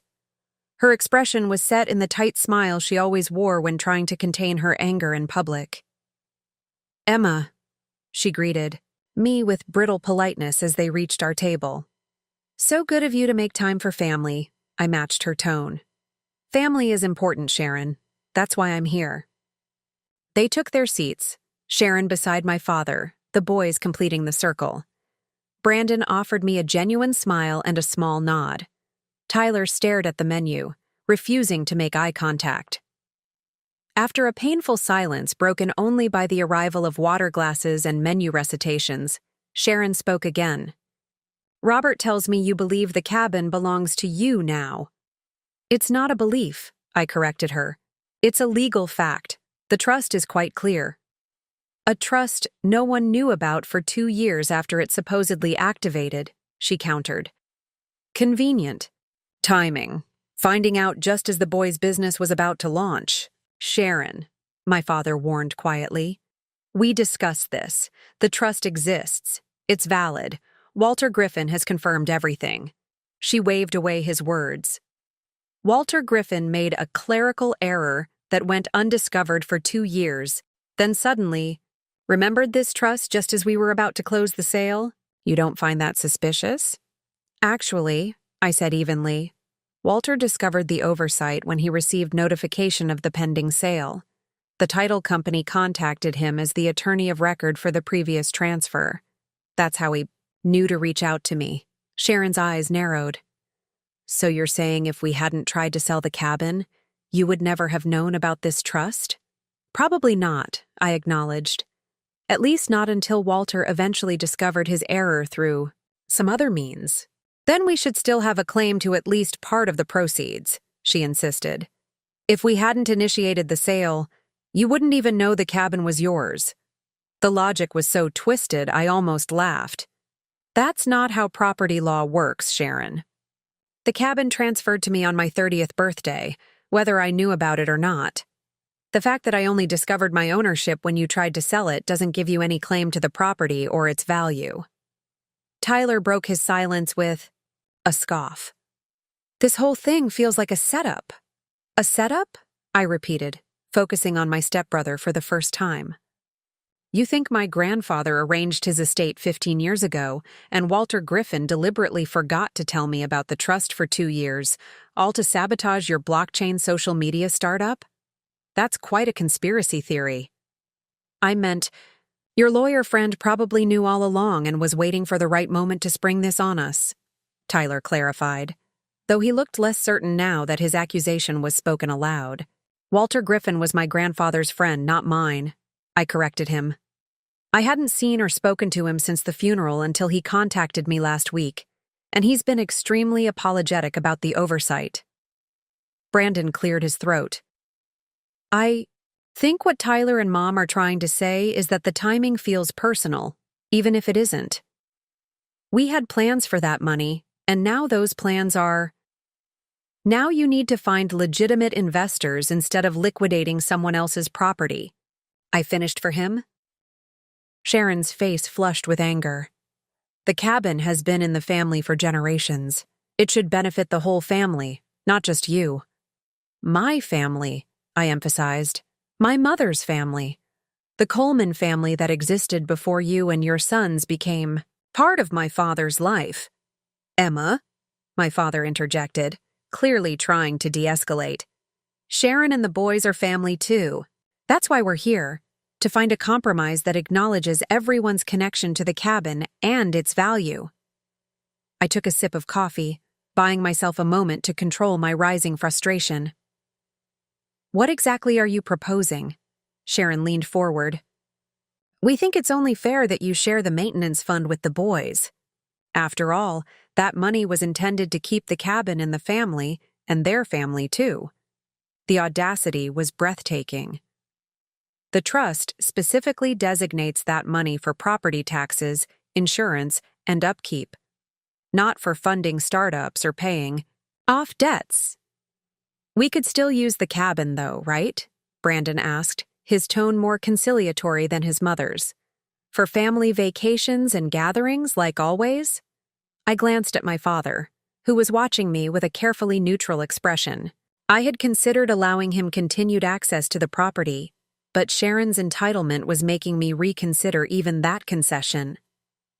The cabin is mine now, I said finally. I haven't decided yet how I'll handle family usage going forward. That's ridiculous, Tyler snapped. Dad's been maintaining that place for years. He's replaced the dock, fixed the roof, updated the plumbing. You can't just take all that investment and lock him out. Those improvements were made to property he knew would eventually transfer to me, I pointed out. And now there's a maintenance fund specifically for those kinds of expenses going forward. Sharon's smile had transformed into something tight and unpleasant. So that's it? You're going to take a family gathering place and turn it into your private retreat? How typically selfish, Emma. Selfish, I repeated, anger finally breaking through my calm facade. You were ready to sell a historic family property, my inheritance, to fund your son's business venture without even consulting me. And I'm the selfish one? We needed that money, Sharon insisted. The boys have a once-in-a-lifetime opportunity with this startup. Your father was trying to secure their future. At the expense of mine, I retorted, and by selling property he knew wasn't his to sell. My father looked down at his hands. Emma's right, Sharon. I knew the terms of the trust. I should never have put the cabin on the market. Sharon turned to him, betrayal written across her features. You're taking her side now? After everything we've been through, after all the sacrifices we've made for this family? It's not about sides, he said quietly. It's about acknowledging the truth. The cabin belongs to Emma. The trust is valid and binding. Those are facts, not opinions. The arrival of our server temporarily halted the conversation as we placed orders. When she departed, an uncomfortable silence settled over the table. Brandon was the first to break it. What if we found another way to fund the startup? He suggested. Something that doesn't involve the cabin or its maintenance fund? Tyler rolled his eyes. Like what? We've already tried traditional investors. None of them get what we're trying to build. Maybe because what you're trying to build doesn't make sense, I said before I could stop myself. Blockchain social media with NFT integration? It sounds like you're just stringing buzzwords together. You don't understand the technology, Tyler snapped. I understand enough to know that investors generally fund solid business plans, not vague concepts, I countered. If your idea is as revolutionary as you claim, why couldn't you secure proper investment? Because the traditional venture capital world is risk-averse and short-sighted, he replied, the practiced response suggesting this wasn't the first time he'd had to defend the venture. That's why family investment is so important for startups. Family investment, not family theft, I pointed out. Sharon slammed her hand on the table, causing nearby diners to glance our way. That's enough. I won't sit here and listen to you insult my sons after you've already destroyed their opportunity. Sharon, my father warned, looking embarrassed by her outburst. No, Robert. I've tried to be reasonable about this, but I'm done. She gathered her purse and stood. Emma has made her position clear. She's taking the cabin and the money, and she doesn't care about what that means for the rest of the family. I care about honoring my grandfather's wishes, I corrected her. I care about preserving a property that's been in my family for generations, and I care about not being lied to by my own father. Sharon's eyes narrowed. Always the victim, aren't you, Emma? Poor motherless girl, so mistreated by her evil stepmother and stepbrothers. Some narratives never change. Sharon. My father stood now too, genuine anger flashing in his eyes. That's completely uncalled for. She turned to him, tears suddenly welling in her eyes. A manipulation tactic I'd seen her deploy countless times over the years. I've tried, Robert. I've tried so hard with her, but she's never accepted us, never wanted us to be a real family. And now she's taking something precious from all of us out of spite. Before my father could respond, Sharon headed for the exit, Tyler rising to follow her. Brandon remained seated, looking torn and uncomfortable. He gestured vaguely toward the departing pair. Go, my father said quietly. Take the car. I'll get a ride back with Emma. After Brandon left, my father and I sat in silence. Our food arrived, but neither of us had much appetite anymore. I'm sorry about that, he said finally. Sharon is emotional about this whole situation.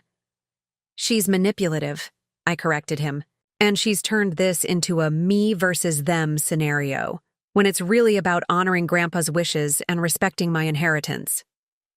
My father sighed deeply. You're right. This situation is entirely my fault. I should never have tried to sell the cabin, and I should have told you about the trust years ago. I studied him. This man who had been my hero growing up and who now seemed diminished somehow, caught between his daughter and his second family, making poor choices that hurt everyone involved. Why didn't you? I asked, the question that had been nagging at me since Walter's revelation. Why didn't you tell me about the trust when I turned 30? He looked down at his untouched food. I was afraid. Of what? Of losing the cabin, he admitted. Of losing that connection to your mother, to your grandfather. When Walter didn't contact us about the trust activation, I told myself maybe your grandfather had changed his mind. But deep down, I knew better. I just couldn't bear to let it go. The honesty surprised me. So why try to sell it now? Financial. Necessity, like I told you. But also, he hesitated, then continued with evident difficulty. I knew it was wrong, keeping the truth from you. Selling it felt like ripping off a bandage. Once it was done, I wouldn't have to worry about the trust surfacing anymore. That's pretty messed up, Dad. I know. He met my eyes directly. I've made a lot of mistakes, Emma. With the cabin, with how I've handled Sharon and the boys, and most of all, with you. I've let you become isolated from the family, let Sharon push you to the margins. I didn't stand up for you when I should have. I wasn't sure how to respond to this unexpected confession. Part of me wanted to forgive him immediately. Another part remained wary of easy reconciliation. It's going to take time, I said finally. For me to trust you again. He nodded. I understand. I'm just grateful for the chance to try. The following Wednesday, Walter Griffin called to confirm that the title transfer was complete. Congratulations, Emma. You are now the official, documented owner of the Phillips Lake property. I've also initiated the transfer of the maintenance fund, which should be accessible to you by the end of the week. Thank you, Walter, for everything. Just doing my job, belatedly, he replied with self-deprecating humor. Do you have plans to visit the property soon? This weekend, actually. I've taken Friday off work to drive up and spend a few days there. Excellent. I've had the utilities confirmed as active, and I took the liberty of having a cleaning service go through the place yesterday. It's been vacant for about 2 weeks, ever since your father moved out after the sale fell through. I hadn't realized my father had been staying at the cabin. He was living there? Temporarily, from what I understand. He moved out most of his personal items when he thought the sale was proceeding. I believe the property is mainly furnished, with the original cabin furniture now. After ending the call, I felt a surge of anticipation mixed with nervousness. In 2 days, I would be at the cabin, my cabin, for the first time in nearly 3 years. The last visit had been for a tense Thanksgiving celebration that ended with Sharon criticizing my mother's traditional recipes and me leaving a day early, vowing not to return. Now everything would be different. I'd be returning not as a guest, in my father's vacation home, but as the rightful owner of a property that had been in my family for generations. I spent Thursday evening packing, carefully selecting practical clothes for the rustic setting while also indulging in a few new purchases: a pair of hiking boots to replace my worn ones, a high-quality camera to document my first visit as owner, and a journal where I planned to record my thoughts and plans for the property. Friday morning dawned clear and bright, perfect weather for the 3-hour drive to Phillips Lake. As I loaded my car, my phone buzzed with a text from my father. "The cabin is ready for you. I made sure everything was in order before leaving. Enjoy your first visit as owner. I'm proud of you, Emma." The message touched me unexpectedly. Since our lunch at the Millstone 5 days ago, we'd exchanged a few brief, careful texts, each of us navigating the new boundaries of our relationship. This one felt like an olive branch, an acknowledgement of my ownership and his acceptance of it. The drive north took me through increasingly rural landscapes, small towns giving way to forested hills and glimpses of lakes through the trees. As I turned onto the familiar gravel road that led to the cabin, a sense of homecoming washed over me, stronger than I'd expected. The cabin itself came into view as I rounded the final bend, a substantial 2-story structure of weathered cedar and stone, its wide porch facing the sparkling waters of Phillips Lake. It wasn't grand or luxurious like the newer lakefront properties that had sprung up in recent decades, but it had a solid, timeless quality that spoke of permanence and continuity. Parked in the graveled area beside the cabin and sat for a moment, taking it all in. This place that held so many memories was now mine, entrusted to me by a grandfather who'd had the foresight to ensure it would remain in the family regardless of changing circumstances. The key was where it had always been, in a small lockbox, mounted discreetly beside the back door, its combination unchanged since my childhood. The familiar creak of the door as it swung open was like a welcome home. Inside, the cabin smelled of pine and the lemon polish the cleaning service had used. Sunlight streamed through the large windows, illuminating the open-concept main floor, with its stone fireplace, comfortable but worn furniture, and the collection of family photos on the mantel. I moved through the space slowly, reacquainting myself with its layout and features. The kitchen with its vintage appliances and handmade oak cabinets, the dining area with the long table that had hosted countless family meals, the living room with its overstuffed couches facing the fireplace and the lake beyond. Upstairs, 4 bedrooms branched off a central hallway, the large main bedroom that had been my grandparents' and then my parents', the slightly smaller guest room, and 2 compact rooms that had housed generations of children and grandchildren during summer vacations. My old room was exactly as I remembered it: twin bed with the patchwork quilt my grandmother had made, small dresser, and a window seat overlooking the lake. Someone, my father, I presumed, had left a vase of freshly cut wildflowers on the dresser. Everything was pristine, but showed its age. The furniture well-maintained but decades old. The fixtures functional but not modern. The decor unchanged since my grandmother's time. It was like stepping into a carefully preserved time capsule of my childhood. I unpacked quickly, then headed outside to inspect the property. The large deck that wrapped around 2 sides of the cabin needed some repairs. Loose boards here, peeling paint there. The dock extended 30 feet into the clear waters of the lake, sturdy but showing signs of weathering. The boathouse, a small structure at the water's edge, housed the canoe and rowboat that had been part of the property for as long as I could remember.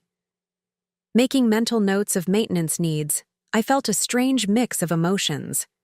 Pride in owning this beautiful place, responsibility for preserving it for the future, gratitude toward my grandfather for ensuring it would come to me, and beneath it all, a persistent sadness that my mother wasn't here to share this moment. As the afternoon waned, I settled on the porch with my laptop, creating a document to track necessary repairs and improvements. The maintenance fund would easily cover everything I'd identified so far, with plenty left for future needs. I felt a deep satisfaction in planning the cabin's preservation, knowing I was continuing my family's stewardship of this special place. The sound of tires on gravel startled me from my work.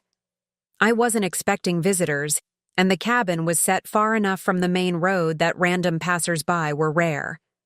Rising, I walked to the edge of the porch and saw a familiar SUV pulling up beside my car. Brandon stepped out, raising a hand in tentative greeting. "Hey, Emma, sorry to drop in unannounced." "What are you doing here?" I asked, surprised and slightly wary. He climbed the porch steps, stopping a respectful distance away. "I wanted to talk to you, away from Mom and Tyler and all the drama. Is that okay?" I hesitated, unsure of his motives but curious nonetheless.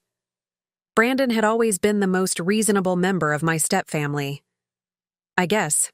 But if this is another attempt to convince me to share the maintenance fund..." "It's not," he assured me quickly. "Actually, it's the opposite. I wanted to apologize. For everything. That was unexpected." "Come in," I said after a moment, gesturing toward the door. "I'll make some coffee." In the kitchen, Brandon leaned against the counter while I prepared the coffee, the familiar routine grounding me in the unexpected situation. "So," I said as the coffee began to brew, "what exactly are you apologizing for?" Brandon sighed, running a hand through his hair in a gesture reminiscent of my father. "For going along with the plan to sell the cabin without telling you. For letting Mom convince me it was okay because it would fund our business. For not standing up for what was right." The sincerity in his voice seemed genuine. "How did you even know I'd be here today? Dad mentioned you were coming up for the weekend. I figured it was better to talk to you here than try to have this conversation over the phone." I poured 2 mugs of coffee and led him to the porch, where we sat in the Adirondack chairs facing the lake. The late afternoon sun cast a golden glow over the water, and for a moment, we both simply took in the view in silence. "It's beautiful here," Brandon said finally. "I can see why you fought so hard to keep it." "I didn't have to fight," I corrected him. "The law was on my side from the beginning." "True, but you could have compromised after you found out, sold it anyway and split the proceeds, kept it but given us part of the maintenance fund. You didn't." I sipped my coffee, considering his words. "This place means more to me than just its monetary value. It's one of the few connections I have left to my mother, to my grandparents, to the family we were before. Before us," he finished when I trailed off. "Before Mom and Tyler and I came into the picture." "That's not what I meant," I said, though it wasn't entirely untrue. "It's okay. I get it." He looked out at the lake, his expression thoughtful. "After my dad left, Mom was always trying to create the perfect family with Robert, the perfect home, the perfect relationships. When things didn't match her vision, she'd push harder, try to force them to fit." This insight into Sharon's perspective surprised me. I never thought about it that way. She saw you as a reminder that she wasn't first in Dad's life, that there had been another family before us. It made her insecure, and she handled it badly. Brandon turned to face me directly. "That doesn't excuse how she treated you or how she tried to justify selling your inheritance. I just thought you should know where it comes from." I nodded, slowly, processing this new perspective. "And the business venture? Is that real? Or just an excuse to access the cabin money?" "The cabin money. It's real," Brandon confirmed. "Or at least Tyler believes it's real. I'm not so sure anymore. DiMartino talks a good game, but when I asked to see actual code or business projections, he got evasive." "You don't trust him?" Brandon shrugged. "I think he's more salesman than tech genius. Tyler doesn't want to hear that, though. He's invested a lot of ego in this venture." We lapsed into silence again, watching as a pair of loons skimmed across the lake surface, their distinctive calls echoing over the water. "What happens now?" I asked finally. "With your family, I mean." "That's partly why I'm here," Brandon admitted. "Things are tense at home. Mom's furious about losing the cabin sale, Dad's trying to keep the peace, and Tyler's scrambling to find alternative funding for the business. I'm thinking about moving out, getting my own place." "What about college? I thought you were taking classes." He looked slightly embarrassed. "I've been accepted to finish my degree at Northwestern, starting this fall. Full-time, not the part-time community college thing I've been doing. I haven't told Mom and Tyler yet." "That's great, Brandon." I meant it sincerely. "Northwestern is an excellent school." "Thanks." He hesitated before continuing. "There's something else you should know. About Tyler and DiMartino." My guard went up immediately. "What about them?" "They're not giving up on accessing the cabin money."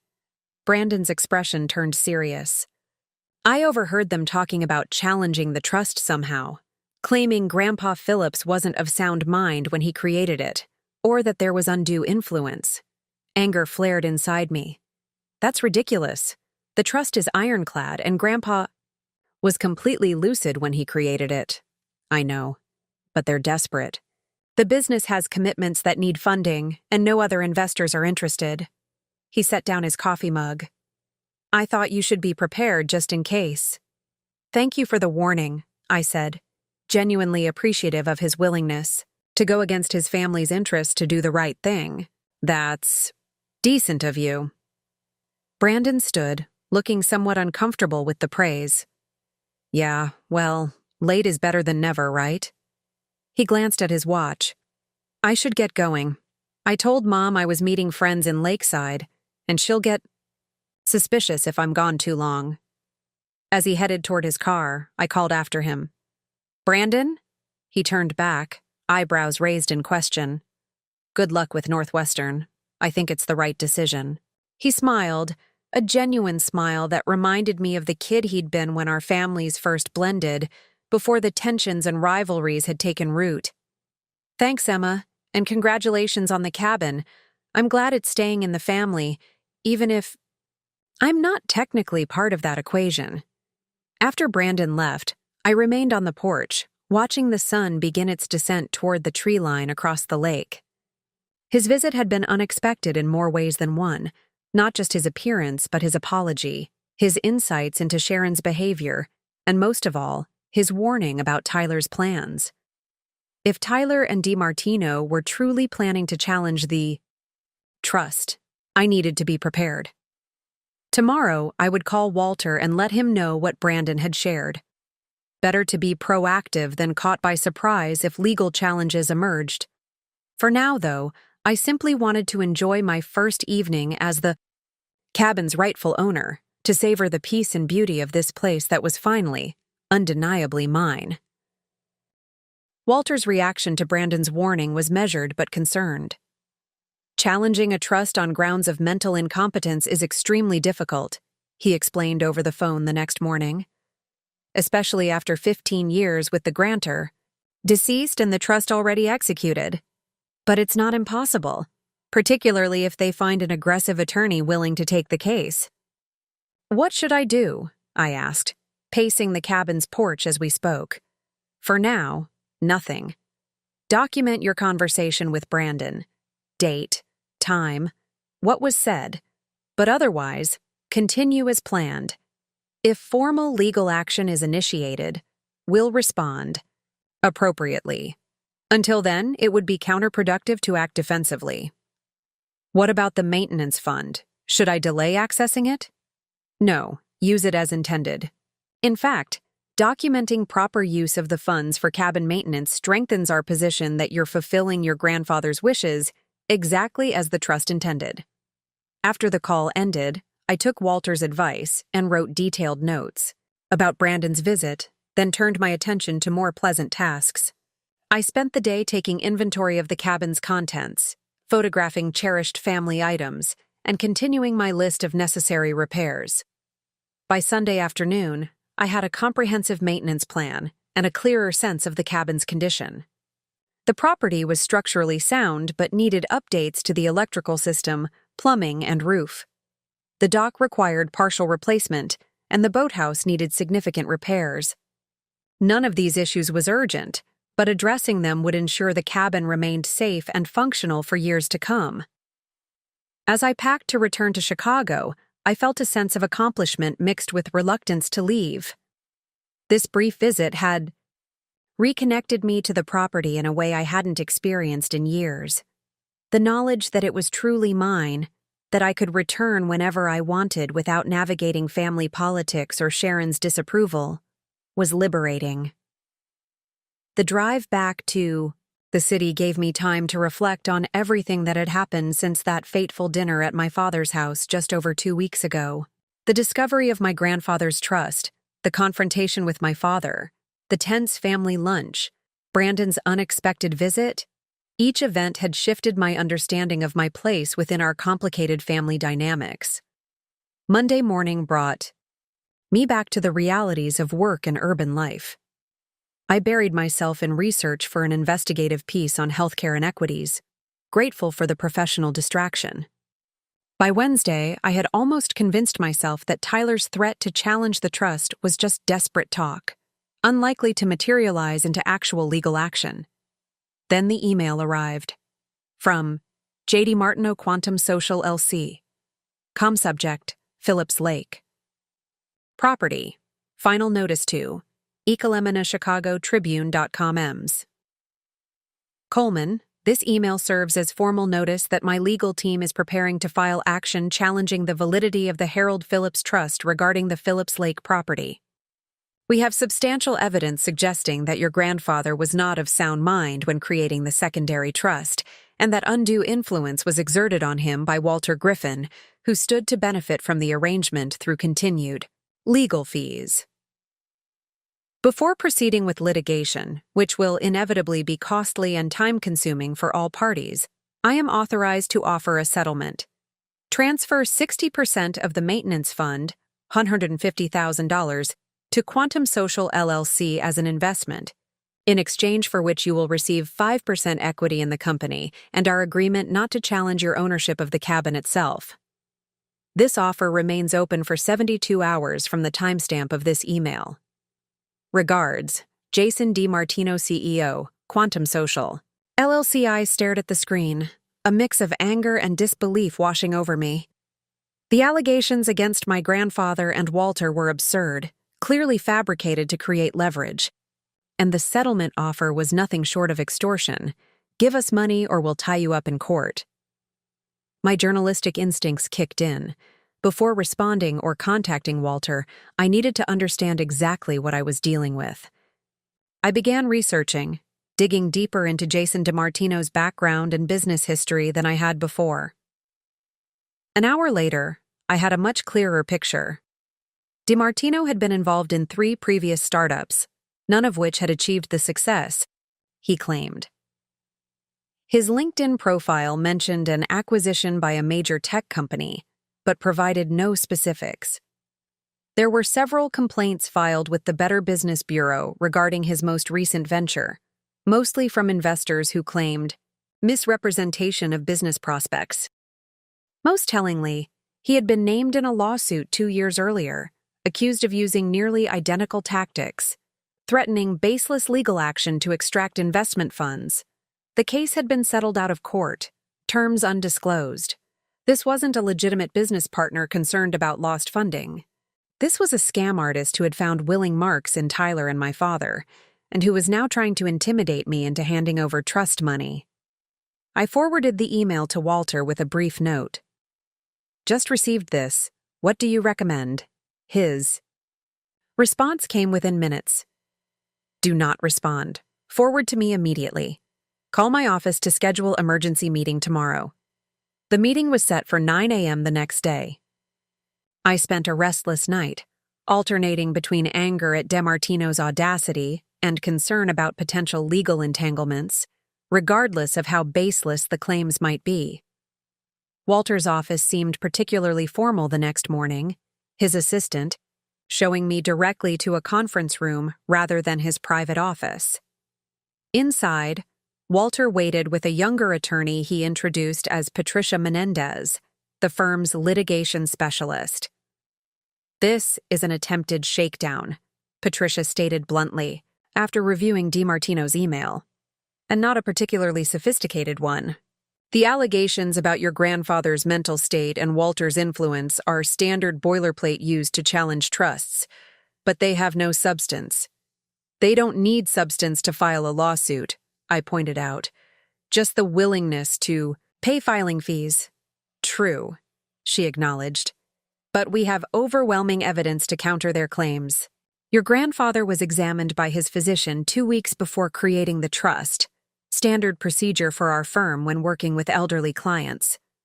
The medical report clearly indicates sound mental capacity. Additionally, the trust was witnessed by 2 independent parties with no connection to Walter. As for the allegation that I somehow benefited from the arrangement," Walter added, "the trust stipulated that my firm would receive standard legal fees for administration, nothing more. In fact, due to the oversight regarding your 30th birthday, we waived 2 years of those fees as compensation for the error." "So there's no merit to their claims," I said, relief evident in my voice. "None whatsoever," Patricia confirmed. "However, that doesn't mean they won't file suit anyway, hoping to force a settlement through the threat of protracted legal proceedings.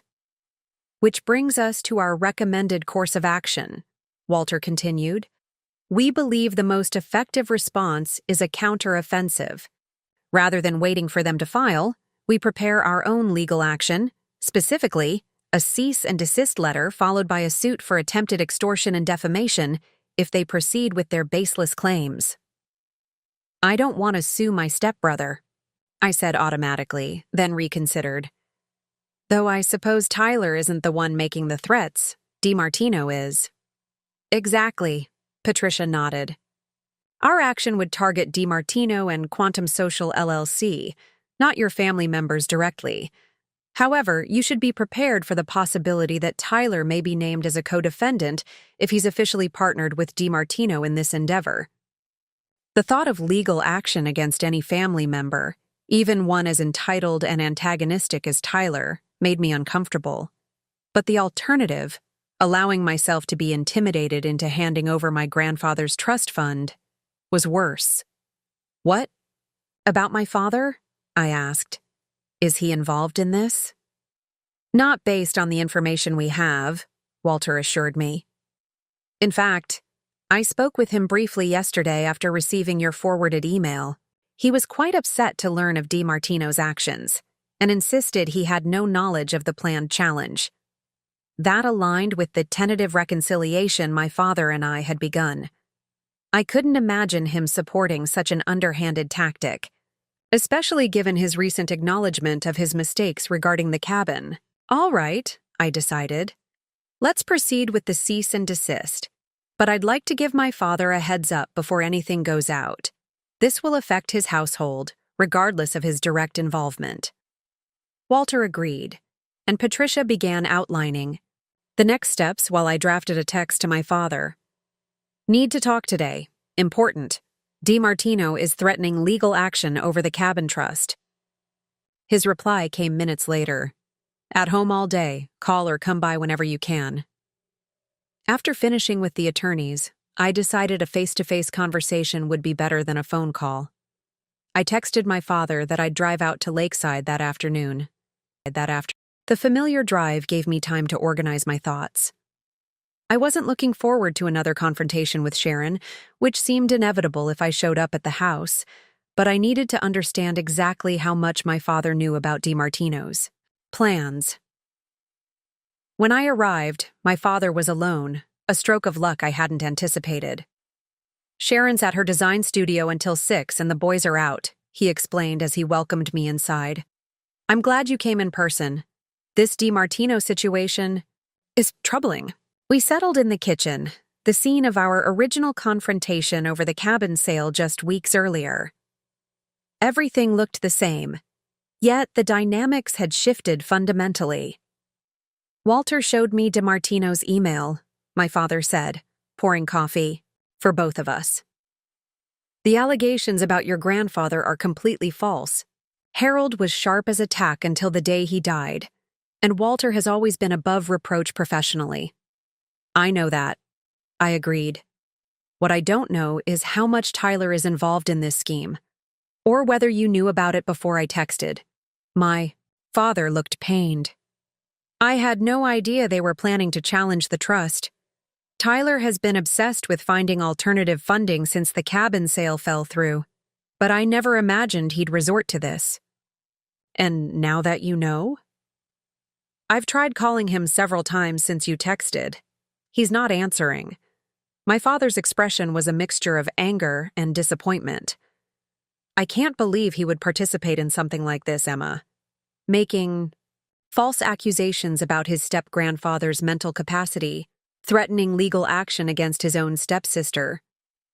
People do desperate things when money is involved, I observed, especially when they've been raised to believe they're entitled to whatever they want. The criticism of his parenting was implicit but clear. To his credit, my father didn't become defensive. You're right, he acknowledged quietly.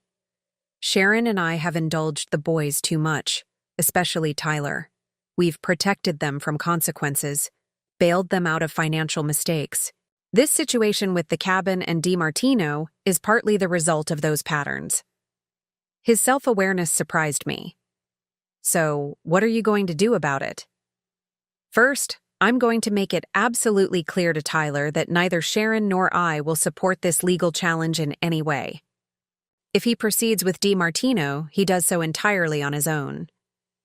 My father's tone was firmer than I'd heard in years. Second, I'll speak with Sharon about the need for Tyler to take responsibility for his own choices and financial future. You realize that conversation won't go well, I pointed out.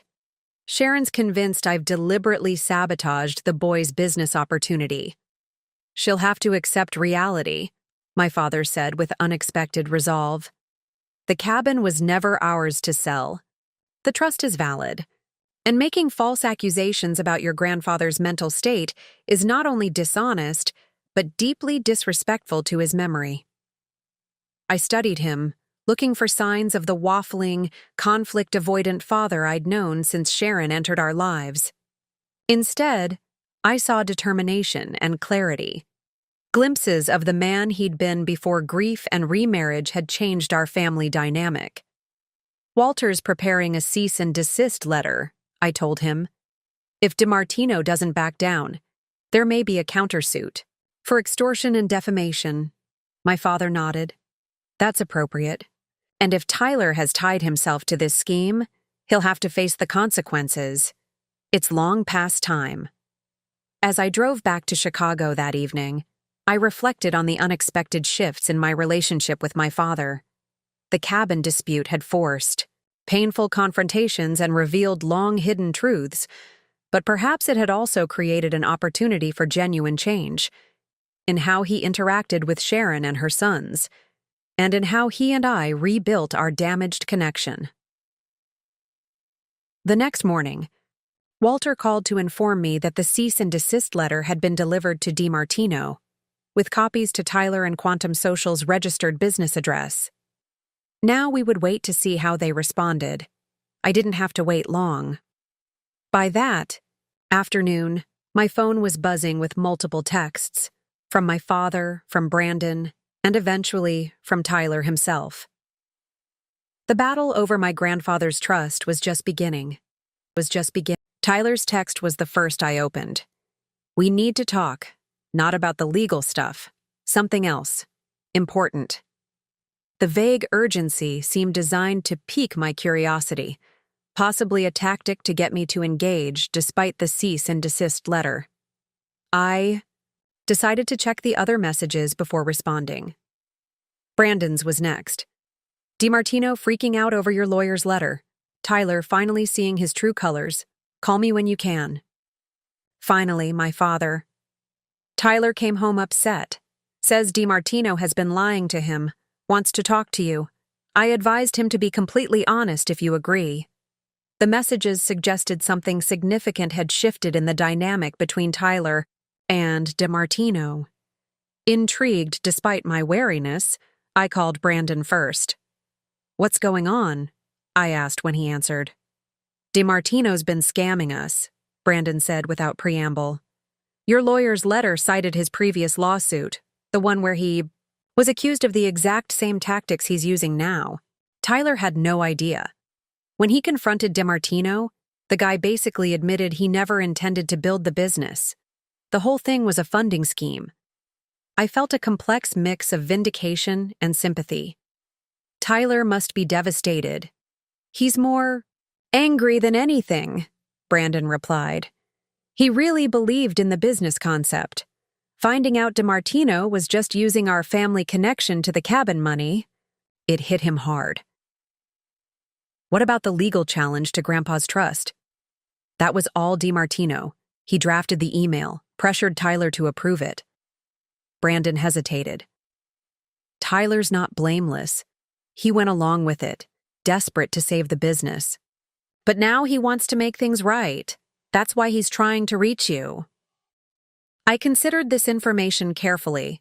Tyler had been willing to attack our grandfather's mental competence to get money for his business venture. Even if DiMartino had orchestrated it, Tyler had consented to the strategy. That wasn't something I could easily forgive. "I'll talk to him," I decided finally. "But only in person, and only if you're there too," Brandon agreed readily. "He's at home now. I can bring him to your place in Chicago tonight if that works for you." A few hours later, my apartment doorbell rang. When I opened the door, I found both my stepbrothers standing awkwardly in the hallway. Tyler looked terrible. Eyes reddened, face pale, his usual cocky demeanor replaced by something that bordered on shame. "Thanks for seeing us," Brandon said, as I led them into my living room. Tyler remained silent, perching on the edge of my couch like he expected to be thrown out at any moment. The contrast to his usual entitled attitude was striking. "I hear DiMartino isn't the tech visionary you thought," I said, deciding directness was the best approach. Tyler looked up sharply. "He's a fraud. The whole thing was a scam from the beginning. He never intended to build the platform, just to collect startup capital from investors like us." "By us, you mean our family's cabin money," I clarified. "Money that wasn't available to invest in the first place."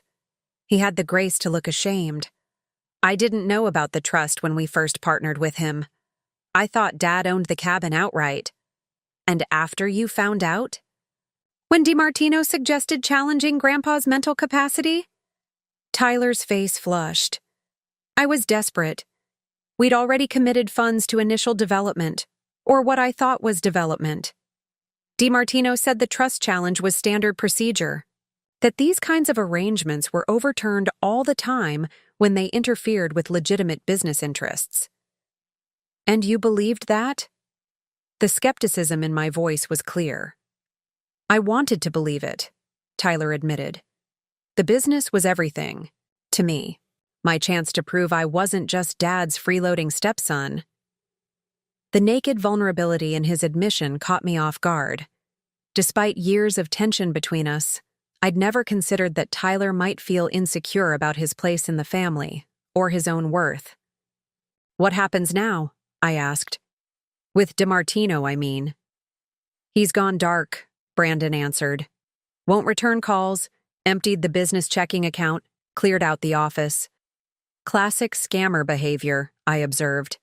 Once confronted, they disappear and move on to the next target.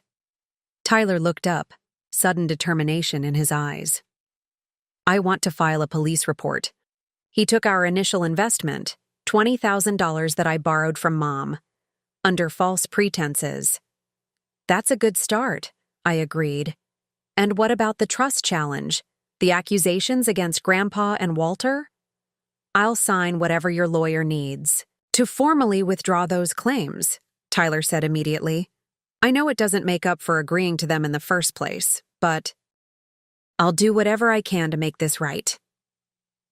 The sincerity in his voice gave me pause. I'd spent years resenting Tyler and Brandon, seeing them as interlopers who had displaced me in my father's life. But sitting across from Tyler now, witnessing his humiliation and regret, I felt the hard edges of my anger beginning to soften.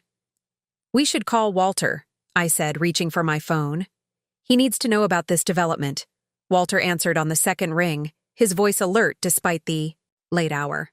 I put him on speaker and quickly explained the situation: Tyler's revelation about DiMartino, his willingness to withdraw the claims against Grandpa's competency, and his desire to file a police report. "This is significant," Walter said after I finished. "Mr. Pearson, Tyler, are you willing to make a formal statement about DiMartino's actions, including how he specifically advised you to challenge your grandfather's mental capacity?" Tyler leaned toward the phone. "Yes, sir. I'll do whatever helps. I should never have gone along with it." "Good," Walter replied, his tone softening slightly. "I'll prepare the necessary paperwork to withdraw the trust challenge, but I should tell you both. I heard papers shuffling on his end. My investigation into DiMartino has revealed some concerning patterns. This isn't his first scheme targeting family properties." "What do you mean?" I asked, exchanging glances with Tyler and Brandon. "I've identified at least 3 previous instances where DiMartino, operating under different names, approached families with valuable real estate assets. Always following the same playbook, offering a business opportunity that required immediate capital, suggesting family properties as collateral or funding sources." Tyler's face darkened. "He approached me, at a tech meetup. Seemed to know all about our family situation. I thought he was just a good networker who'd done his homework." I felt a chill run through me. "Walter, how would he have known about our family's cabin?" "That's what troubles me," Walter replied. "The terms of your grandfather's trust were only filed with the county recorder's office 3 months ago, when your father turned 65, the age specified for the cabin transfer to you, Emma." "So DiMartino was monitoring property records?" Brandon asked, looking puzzled. "More than that," Walter said grimly. "He specifically targets properties with complex ownership situations: trusts, estates in probate, properties with potential family disputes. He looks for vulnerabilities he can exploit." I thought about the precise timing of everything. DiMartino's appearance in Tyler's life just months after the trust filing, the rapid development of their business partnership, the pressure to sell the cabin. It wasn't opportunistic, it was calculated. "Is there enough here for criminal charges?" I asked. "With Tyler's testimony and the financial records showing where the initial investment went, yes," Walter replied. "We should meet tomorrow to prepare a formal complaint. And Emma, this development significantly strengthens our position on blocking the cabin sale." After we hung up, an awkward silence descended on my apartment. Tyler stared at his hands, while Brandon shifted uncomfortably on my sofa. "I'm sorry," Tyler said finally, looking up at me. "Not just about DiMartino and the trust challenge. For everything. The way we've treated you since Mom married your dad. Acting like you weren't really part of the family anymore. I wasn't prepared for this. Not just an apology about the cabin, but an acknowledgement of the years of subtle exclusion I'd experienced. It was easier to think of you as the outsider," Tyler continued, when I didn't immediately respond. "That way, I didn't have to face how insecure I felt. Your dad always talked about how accomplished you were. College degree, career in the city, independence. Meanwhile, I was still living at home, taking random classes, no real direction." "I didn't know," I said quietly. "I always thought Dad was disappointed in me for moving away, for not being around more after Mom died." Brandon shook his head. "Are you kidding? He brags about you constantly. Emma's handling a major account. Emma just got promoted. Emma's article got published." I felt a strange twisting in my chest, knowing my father was proud of me, even as he'd betrayed me by selling the cabin. People were complex, relationships were messy. The neat categories of villain and victim I'd constructed in my mind were crumbling. "What about Sharon?" I asked, unable to keep the edge from my voice. "She's never made any secret of resenting my place in Dad's life." Tyler and Brandon exchanged uncomfortable glances. "Mom has her own insecurities," Brandon said carefully. "She always felt she was competing with your mother's memory. The cabin was a symbol of that for her, a piece of your dad's life before her that she couldn't touch." "That doesn't excuse pressuring Dad to sell it," I pointed out. "No, it doesn't," Tyler agreed. "But she honestly thought the business was legitimate, that the cabin money would help secure our futures while giving her and your dad a fresh start without the past hanging over them." I wasn't ready to extend the same understanding to Sharon that I was beginning to feel for Tyler and Brandon. Her actions had always seemed more calculated, more deliberately aimed at erasing my mother's place in our family history. "Let's focus on what we can fix," I said, standing up to signal the conversation was wrapping up. "We meet with Walter tomorrow. File the police report and see what can be done about stopping the cabin sale." Tyler nodded, rising from the couch. "And after that? Whatever happens with the cabin, where does that leave us? As a family, I mean." It was a question I wasn't prepared to answer. The bonds of family had been stretched and twisted over the years, by grief, by new marriages, by misunderstandings, and deliberate slights. Could they be repaired? Did I even want them to be? "I don't know," I admitted, "but this is a start." After they left, I stood at my window for a long time, watching the city lights blur through a film of unexpected tears. The cabin had been a symbol for me, of my mother, of my childhood, of a time when family meant something simple and secure. Now it had become the flashpoint for confronting all the complicated emotions I'd buried since my mother's death and my father's remarriage. Whatever happened next, I realized the cabin alone couldn't heal or destroy my family.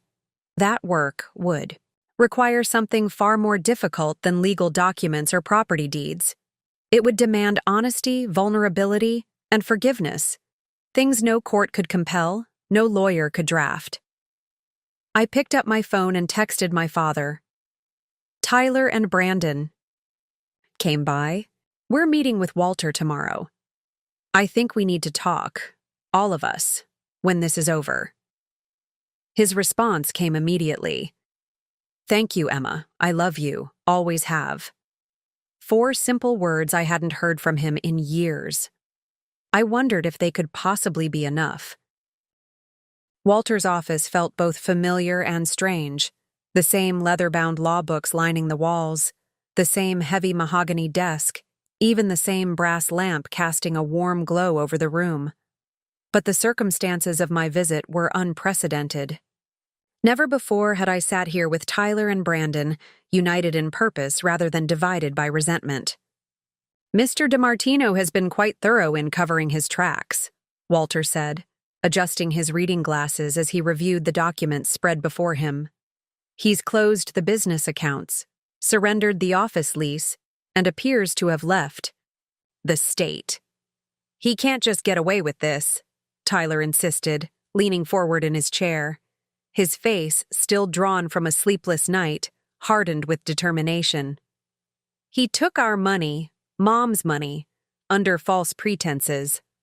Walter nodded. "Fortunately, for us criminals often follow patterns. This isn't Mr. DiMartino's first fraud, merely his most recent, and he's made mistakes." He turned to his computer, typing quickly before swiveling the screen to face us. "Jason DiMartino, previously known as Jason Martinez, Jason DeMarco, and James DiMartini, 4 states, 7 known frauds, 3 pending investigations." The screen showed mugshots of the same man, our DiMartino, with subtle variations in appearance. Different hairstyles, glasses versus no glasses, beard versus clean-shaven, always the same calculating eyes. "You've been busy," I remarked, impressed by the depth of Walter's investigation. "I've had help," Walter replied with a small smile. "After your grandfather passed, I reduced my practice considerably. but I've maintained connections with colleagues specializing in fraud cases. When you first came to me about the cabin sale, something felt wrong. The timing? The circumstances? It seemed orchestrated. Brandon leaned closer to the screen. So he's done this before? Targeting families with property disputes? Precisely, Walter confirmed. His specialty is identifying potential family conflicts over valuable assets, then inserting himself as an interested business partner or investor. Sometimes he poses as a real estate developer, sometimes a startup entrepreneur. The common thread is that he requires immediate capital, preferably from a quick property sale. And you think he specifically targeted our family? I asked, the implication sending a chill through me. How would he even know about the cabin? Walter removed his glasses, polishing them thoughtfully. The trust documents becoming public record was likely his entry point. But to target your family so precisely, to approach Tyler at exactly the right moment with exactly the right pitch. I suspect he had inside information. Tyler's head snapped up. What are you suggesting? I'm suggesting, Walter said carefully, that someone with knowledge of your family situation may have tipped him off, intentionally or unintentionally. An uncomfortable silence fell over the room as we each considered the implications. Who, in our circle, would have both knowledge of the cabin's trust status and connections to someone like DiMartino? Could it have been someone at the county recorder's office? Brandon suggested. Maybe DiMartino bribes officials to alert him to interesting property transfers. Walter nodded. Possible, though risky. My colleague at the DA's office is pursuing that angle. What about the buyers? I asked suddenly. The investment group purchasing the cabin. Could they be connected to DiMartino? Walter's expression sharpened with interest. Now that's an angle we haven't fully explored. Lakeshore Developments LLC was incorporated only 6 months ago. Their offer came remarkably quickly after your father listed the property. Tyler frowned. You think it's DiMartino behind the purchase? That doesn't make sense. Why would he scam us to get money for a business venture and then use that money to buy the cabin? Why not just try to buy it directly? Because the trust protections would have prevented a direct sale, I realized, the pieces clicking together. Dad couldn't legally sell to just anyone. The trust specified the cabin should pass to me. But by creating a situation where Dad believed selling was necessary to support his stepson's futures, he circumvented the trust restrictions through emotional manipulation, Walter finished. And potentially, if Lakeshore Developments is connected to DiMartino, he orchestrated both sides of the transaction. Walter turned back to his computer, typing rapidly. I need to request the corporate filings for Lakeshore. If DiMartino is involved, he'd likely use a proxy, but there might be connections we can trace. While Walter worked, I glanced at Tyler, who seemed lost in thought. What is it? I asked. I'm trying to remember everyone DiMartino mentioned knowing, Tyler said slowly. People he name-dropped or claimed connections to. There was someone at the zoning commission he said was a friend. Someone who could help fast-track permits for lakefront development. Walter stopped typing. Do you recall a name? Tyler closed his eyes, concentrating. Collins? No, Collier, he said. My buddy Collier at the commission can make sure we get all the necessary approvals. Walter's eyebrows rose. Raymond Collier is the deputy director of the county zoning commission. And he turned back to his computer, fingers flying across the keyboard. He was appointed 3 years ago after serving as a real estate attorney for... Let me guess, I said dryly. Properties around Phillips Lake? Precisely, Walter confirmed. This is excellent, Tyler. This connection could be crucial. For the first time since this ordeal began, I felt a spark of genuine hope. We weren't just victims flailing against a clever scammer. We were building a case, finding connections, establishing a pattern of fraud that could be prosecuted. What about the cabin sale itself? Brandon asked. Can we stop it? Walter's expression grew more cautious. That's more complicated. The sales contract has been executed, though closing hasn't occurred. If we can prove fraud or undue influence, we have grounds to void the contract. But it would likely require court intervention. How long would that take? I asked, my heart sinking. Court proceedings could drag on for months, even years. Too long, Walter admitted. The closing is scheduled for next week. We need to move quickly if we want to prevent the transfer of ownership. Tyler straightened in his chair. What if Dad withdraws from the sale? Now that he knows about DiMartino's scam, surely he wouldn't want to go through with it. I shook my head. It's not that simple. Breaking the contract could expose him to significant penalties and potential litigation from Lakeshore. Unless, Walter said slowly, we can convince Lakeshore to walk away voluntarily. And why would they do that? Brandon asked skeptically. A small, determined smile crossed Walter's face. Because we're going to make it clear that their purchase is about to become entangled in a very public, very messy fraud investigation. One that could delay their development plans indefinitely and attract unwanted regulatory attention. I recognized that smile. It was the same one my grandfather had described when recounting Walter's courtroom victories, the smile of a chess player who had just spotted a winning combination several moves ahead. So what's our next step? I asked. First, Walter replied, we need your father's cooperation. Can you arrange a meeting? Today, if possible? I nodded, pulling out my phone. The text I sent was simple. Need to meet. Walter's office. Important. Development about DiMartino and the cabin. My father's reply came immediately. On my way. While we waited, Walter had each of us write detailed statements about our interactions with DiMartino. Tyler's was the longest, recounting every meeting, promise, and suggestion DiMartino had made regarding the business venture and the cabin sale. Should I include how he encouraged me to challenge Grandpa's mental capacity? Tyler asked, pen hovering over the paper. Every detail, Walter confirmed, especially that. As Tyler wrote, I found myself studying him with new eyes. The entitled lazy stepbrother of my imagination was being replaced by someone more complex, someone capable of admitting mistakes and trying to make amends. It was unsettling to realize how firmly I'd held on to my resentment, how it had colored every interaction. The office door opened and my father stepped in. He looked older than he had just days ago at the dinner where we'd argued about the cabin, the lines around his eyes deeper, his shoulders slightly stooped. Emma, he said, his voice carrying equal measures of relief and apprehension. Then his gaze fell on Tyler and Brandon. Boys, what are you doing here? They've provided crucial information about Jason DiMartino, Walter explained, standing to greet my father. Information that suggests the cabin sale may be part of a larger fraud scheme. My father's face paled. Fraud? I don't understand. The next 20 minutes, Walter methodically laid out what we'd discovered. DiMartino's history of similar scams, his targeting of families with valuable properties, the suspicious timing of his appearance in our lives, and the possible connection to Lakeshore Developments.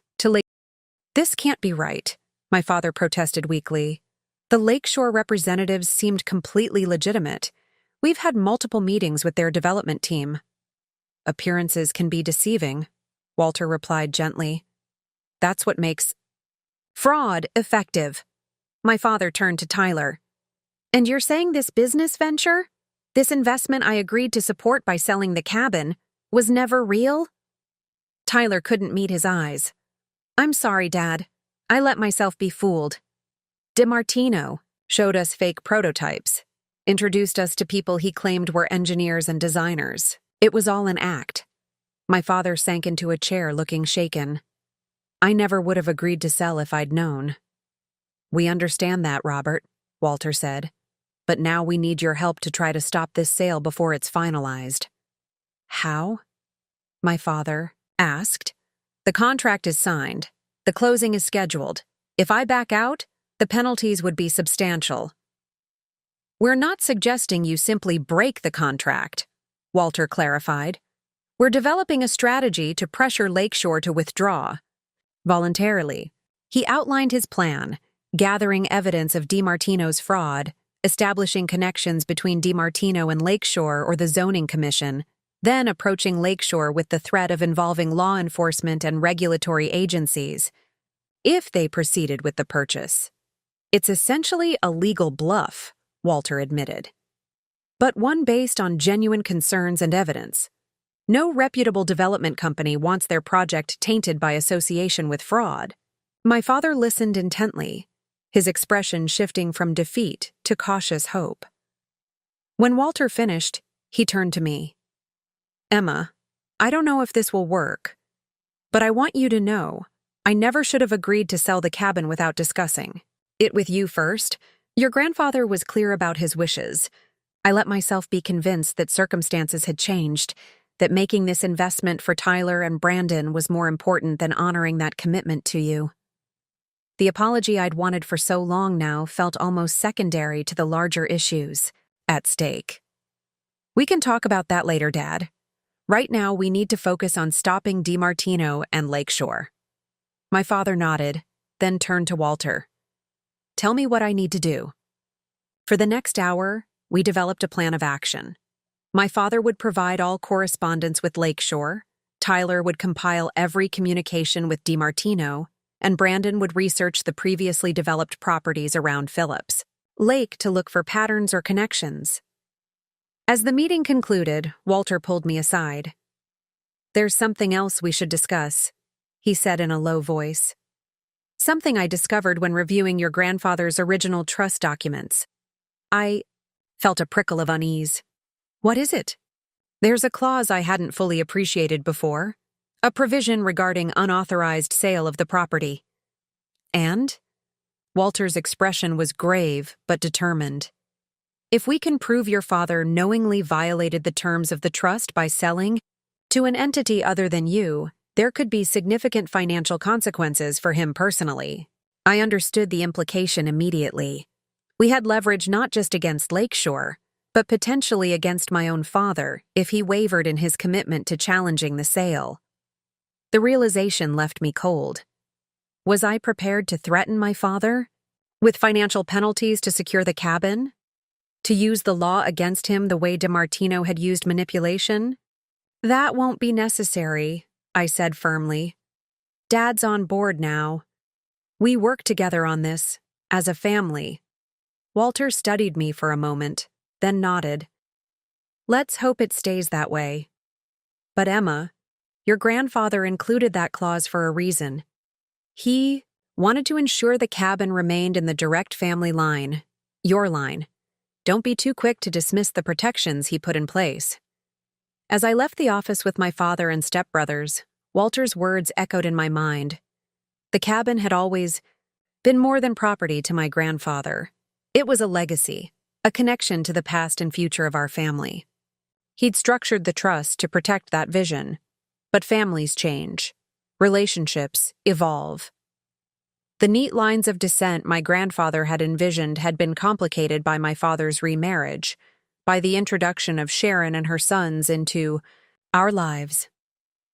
I glanced at Tyler and Brandon walking ahead of me, two young men I'd resented for years who were now allies in the fight to save my inheritance. If we succeeded, what then? Would the cabin remain exclusively mine, as my grandfather intended? Or had this crisis revealed possibilities for a more inclusive understanding of family than he, or I, had ever considered? These questions would have to wait. First, we had to reclaim the cabin from DiMartino's clutches. Then we could decide what kind of family we wanted to be. The next 3 days passed in a whirlwind of activity. My leave of absence from work, originally requested for a painful family confrontation, had transformed into something altogether different, a coordinated investigation that consumed every waking hour. Brandon proved surprisingly resourceful, combing through county records and online databases to compile a history of lakefront developments around Phillips Lake. "There's a pattern," he announced on the second day. spreading printouts across my father's dining room table. 3 major developments in the past 5 years, all initiated by different LLCs, but all following the same trajectory: quick purchase, fast-tracked permits, rapid construction, then immediate sale to larger hospitality groups. Flipping properties, my father observed. That's common enough in real estate. Yes, but look at the timing, Brandon insisted, highlighting dates on his documents. Each LLC existed for less than 18 months. They secured permits in record time, much faster than typical for lakefront development, and each sold at a significant markup to a different hotel chain. Walter, who had joined us for the strategy session, leaned forward with interest. And the zoning commission? Any patterns? There, Brandon nodded eagerly.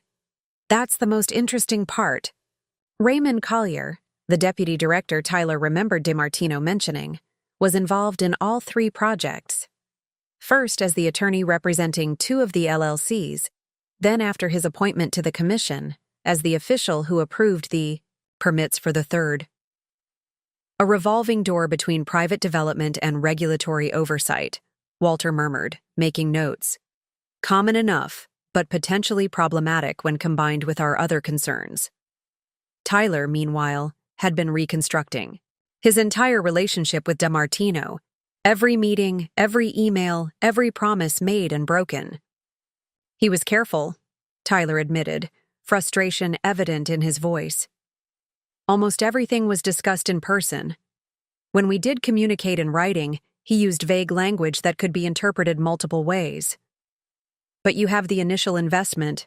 Documentation, I pointed out. The transfer of funds. Yes, but it was structured as a personal loan, Tyler explained. Nothing formally connecting it to the business venture. On paper, I just lent him money. Despite these challenges, by the 3rd day, we had compiled enough evidence to justify Walter's planned approach to lakeshore developments. The connections weren't ironclad, but the circumstantial evidence was compelling. Suspicious timing, operational patterns matching DeMartino's previous frauds, and the Collier connection to fast-tracked permits. It's time, Walter announced after reviewing our collective findings. I've scheduled a meeting with Lakeshore's attorneys for tomorrow morning. Robert, I'll need you there as the current legal owner of the property. My father nodded grimly. He had aged visibly over the past days, the weight of his mistake etched in the new lines around his eyes. Sharon had retreated into cold silence once the full situation became clear. Her disappointment at the collapsing cabin sale matched only by her embarrassment at having championed DeMartino's business venture. What about me? I asked. Should I attend the meeting? Walter considered this. As the trust beneficiary, your presence would strengthen our position, but this will be a delicate negotiation. You need to be certain you can maintain composure. I can, I assured him, though in truth I wasn't entirely confident. The past week had been an emotional roller coaster. Anger at my father giving way to unexpected alliances with my stepbrothers, the shock of DeMartino's fraud followed by the hope of possibly saving the cabin. Throughout it all, memories of my mother and grandfather lingered at the edges of my consciousness, as if they were watching these events unfold alongside me. Very well, Walter agreed. 9 o'clock tomorrow, my office. And Emma, he hesitated, then added, wear something professional. First impressions matter in these situations. The following morning found me in a sleek charcoal pantsuit I normally reserved for major client presentations, sitting beside my father in Walter's conference room. Across the table, 2 men in expensive suits introduced themselves as Charles Winthrop and David Lattimore, legal counsel for Lakeshore Developments, LLC. Gentlemen, Walter began after pleasantries were exchanged, we've asked for this meeting to discuss some concerning information that has come to light regarding the Phillips Lake property transaction. Winthrop, the older of the 2 attorneys, leaned back with a practiced look of polite interest. We're always open to discussion, though I should note that the sales contract has been fully executed. We're merely awaiting closing at this point. Indeed, Walter acknowledged. However, we've discovered evidence suggesting this transaction may be tainted by fraud. Lattimore's eyebrows rose slightly. That's a serious allegation, Mr. Griffin. It is, Walter agreed, opening the folder before him. And not one made lightly. Are you familiar with Jason DiMartino? A brief glance passed between the two attorneys. I can't say that I am, Winthrop replied smoothly. Is this individual relevant to our transaction? Highly relevant, Walter said, sliding photographs across the table. Mr. DiMartino, also known by several other names, is currently under investigation in 3 states for real estate fraud. Specifically, he orchestrates situations where valuable properties are sold under duress, often reappearing as an investor or consultant in the development projects that follow. I fail to see the connection to Lakeshore Developments, Winthrop said, his tone remaining even while his fingers tapped lightly on the table. A subtle tell that Walter's opening salvo had registered. The connection, Walter continued, becomes apparent when we examine the timing. Mr. DiMartino approached Robert Coleman's son with a business proposition requiring significant capital, specifically suggesting the cabin sale as a funding source. Shortly thereafter, Lakeshore appeared with an above-market offer, despite having no previous development history in the area. Many development companies create specific LLCs for individual projects, Lattimore interjected. It's standard practice. Of course, Walter agreed pleasantly. What's less standard is the connection to Raymond Collier at the Zoning Commission, a connection Mr. DiMartino specifically mentioned to the Colemans, and a name that appears repeatedly in expedited permit approvals for similar lake development projects. This time, the glance between the attorneys was unmistakable. Furthermore, Walter added, the sale itself appears to violate the terms of a family trust established by Harold Coleman, stipulating that the property should transfer to his granddaughter. He nodded toward me. Upon Robert's retirement, a trust that was, interestingly enough, filed with the county recorder just months before Mr. DiMartino appeared. Winthrop cleared his throat. Mr. Griffin, while I appreciate your concerns, Lakeshore conducted proper due diligence on this property. Robert Coleman presented clear title. If there are family disagreements about the disposition of the property, that's hardly our client's concern. I felt my father tense beside me but kept my expression neutral as Walter responded. Under normal circumstances, I might agree, he said, his tone still collegial, though his eyes had hardened. However, when a property transfer potentially involves fraud, all subsequent transactions can be tainted.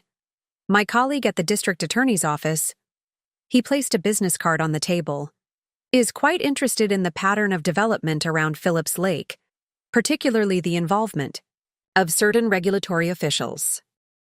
Lattimore picked up the card, studying it with forced casualness. Are you suggesting Lakeshore has done something improper, Mr. Griffin? Not necessarily, Walter replied. I'm suggesting that Lake Walter turned back to his computer, typing rapidly. I need to request the corporate filings for Lakeshore. If DiMartino is involved, he'd likely use a proxy, but there might be connections we can trace. While Walter worked, I glanced at Tyler, who seemed lost in thought. What is it? I asked.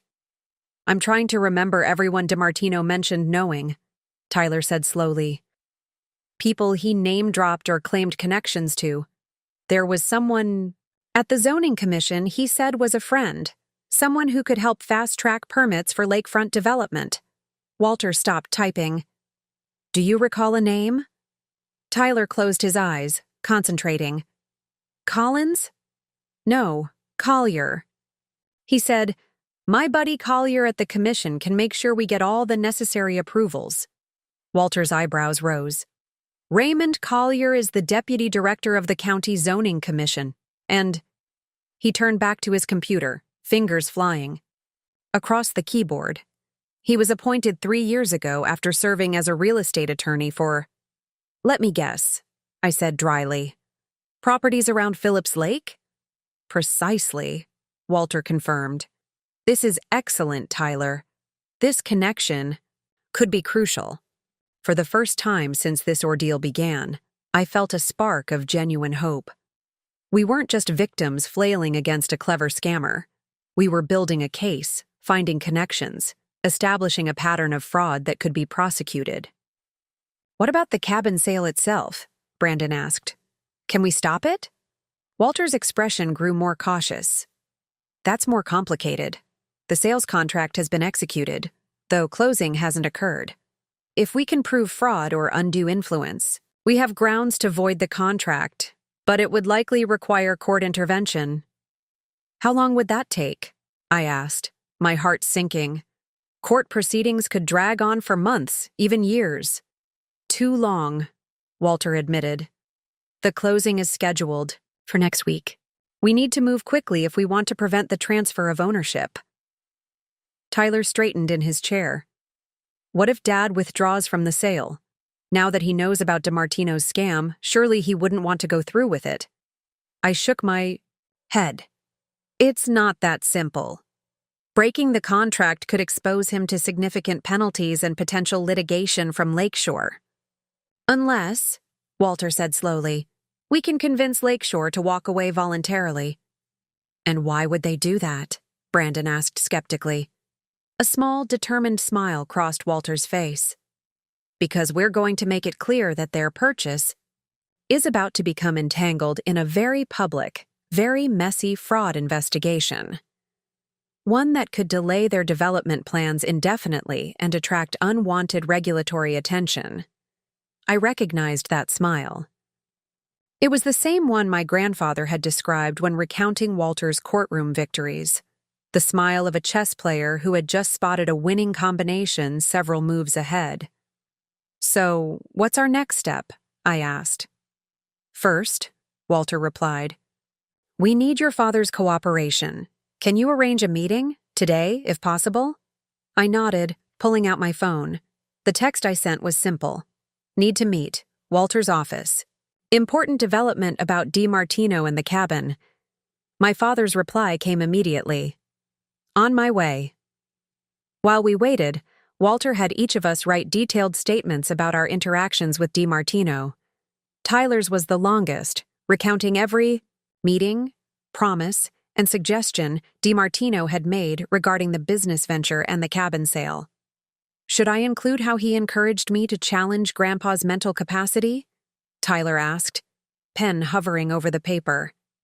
Every detail, Walter confirmed. Especially that. As Tyler wrote, I found myself studying him with new eyes. The entitled lazy stepbrother of my imagination was being replaced by someone more complex, someone capable of admitting mistakes and trying to make amends. It was unsettling to realize how firmly I'd held on to my resentment, how it had colored every interaction. The office door opened and my father stepped in. He looked older than he had just days ago at the dinner where we'd argued about the cabin, the lines around his eyes deeper, his shoulders slightly stooped. Emma, he said, his voice carrying equal measures of relief and apprehension.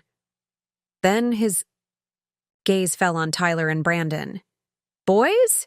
What are you doing here? They've provided crucial information about Jason DiMartino, Walter explained, standing to greet my father. Information that suggests the cabin sale may be part of a larger fraud scheme. My father's face paled. Fraud? I don't understand. For the next 20 minutes, Walter methodically laid out what we'd discovered. DiMartino's history of similar scams, his targeting of families with valuable properties, the suspicious timing of his appearance in our lives, and the possible connection to Lakeshore developments. This can't be right, my father protested weakly. The Lakeshore representative seemed completely legitimate. We've had multiple meetings with their development team. Appearances can be deceiving, Walter replied gently. That's what makes fraud effective. My father turned to Tyler. And you're saying this business venture, this investment I agreed to support by selling the cabin, was never real? Tyler couldn't meet his eyes. I'm sorry, Dad. I let myself be fooled. DiMartino showed us fake prototypes, introduced us to people he claimed were engineers and designers. It was all an act. My father sank into a chair, looking shaken. I never would have agreed to sell if I'd known. We understand that, Robert, Walter said. But now we need your help to try to stop this sale before it's finalized. How? My father asked. The contract is signed. The closing is scheduled. If I back out, the penalties would be substantial. We're not suggesting you simply break the contract, Walter clarified. We're developing a strategy to pressure Lakeshore to withdraw. Voluntarily. He outlined his plan, gathering evidence of DiMartino's fraud, establishing connections between DiMartino and Lakeshore, or the Zoning Commission, then approaching Lakeshore with the threat of involving law enforcement and regulatory agencies. If they proceeded with the purchase, it's essentially a legal bluff, Walter admitted, but one based on genuine concerns and evidence. No reputable development company wants their project tainted by association with fraud. My father listened intently, his expression shifting from defeat to cautious hope. When Walter finished, he turned to me. Emma, I don't know if this will work, but I want you to know I never should have agreed to sell the cabin without discussing it with you first. Your grandfather was clear about his wishes. I let myself be convinced that circumstances had changed, that making this investment for Tyler and Brandon was more important than honoring that commitment to you. The apology I'd wanted for so long now felt almost secondary to the larger issues at stake. We can talk about that later, Dad. Right now, we need to focus on stopping DiMartino and Lakeshore. My father nodded, then turned to Walter. Tell me what I need to do. For the next hour, we developed a plan of action.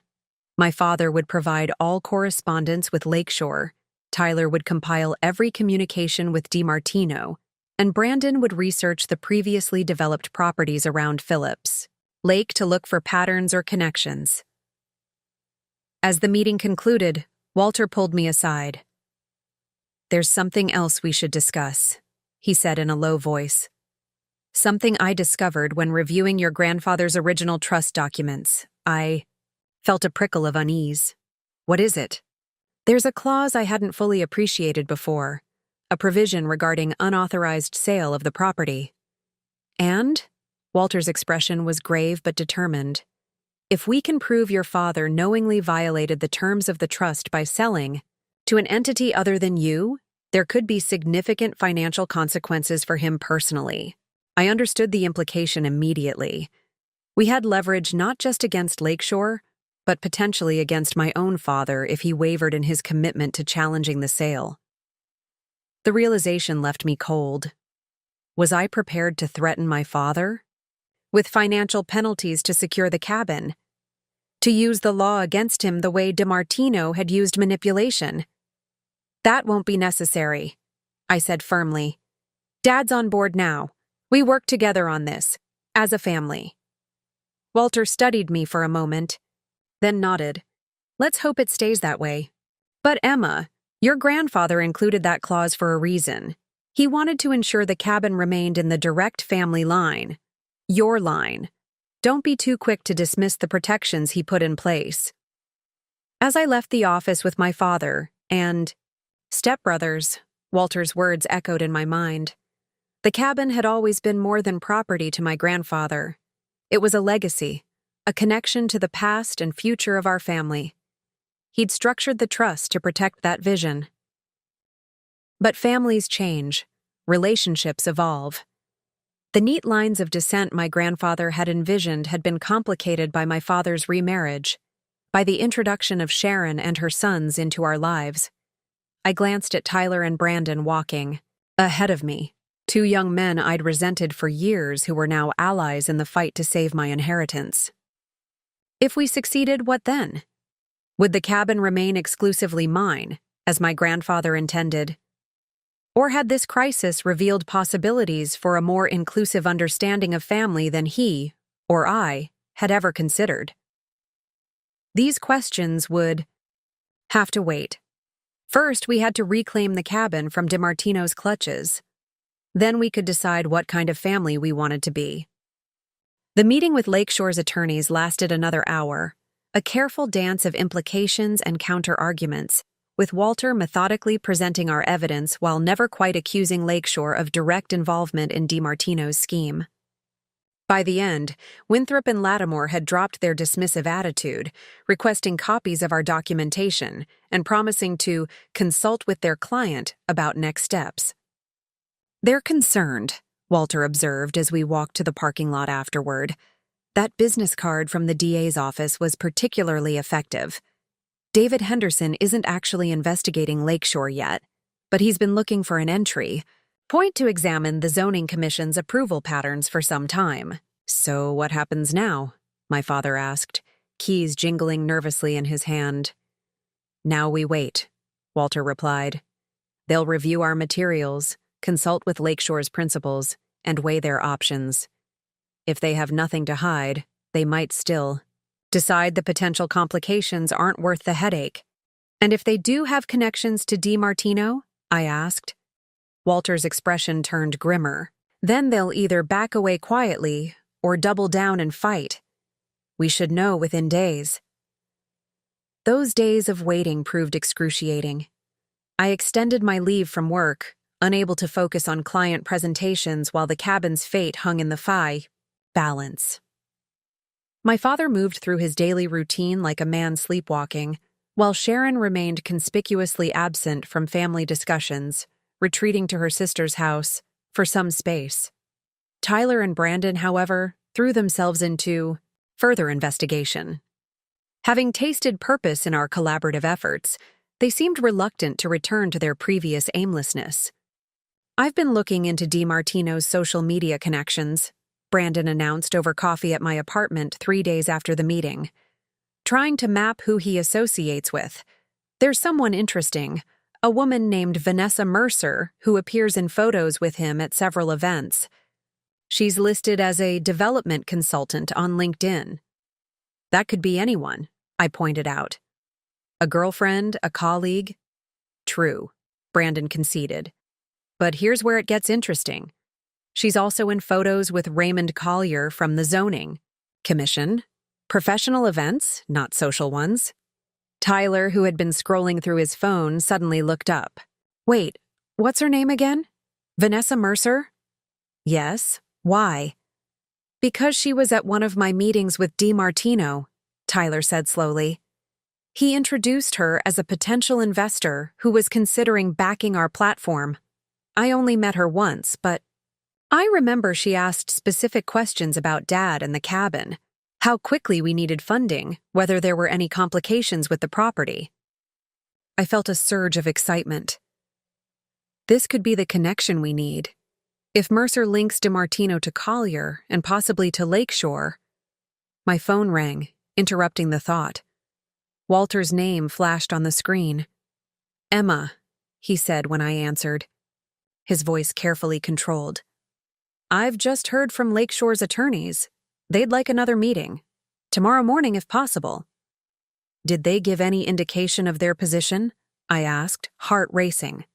"Not explicitly," Walter replied. "But they mentioned having concerns about proceeding under the current circumstances. That suggests they're at least considering backing out." "That's good news, right?" "Potentially," Walter said cautiously. "But I'd rather not speculate until we hear their formal position. Can you and your father be at my office at 10 tomorrow?" "We'll be there," I promised. "And Walter, we may have found another connection between DiMartino, Collier, and possibly Lakeshore." I explained what Brandon and Tyler had discovered about Vanessa Mercer. Walter listened intently, asking several clarifying questions before concluding, "This is excellent work. Send me everything you have on Ms. Mercer immediately. If she's involved with both DiMartino and Collier, she might be a key figure in this network." That night, I barely slept, my mind racing with possibilities. Could we really be on the verge of saving the cabin? After all the betrayal and hurt, might our family actually emerge from this crisis stronger than before? Morning arrived with a pale winter sun struggling through clouds, a fitting metaphor for my cautious hope. My father picked me up in silence, his expression a mixture of anxiety and determination. In the back seat, Tyler fidgeted with his phone, having insisted on accompanying us despite not being invited to the meeting. I should be there, he'd argued when I questioned his presence.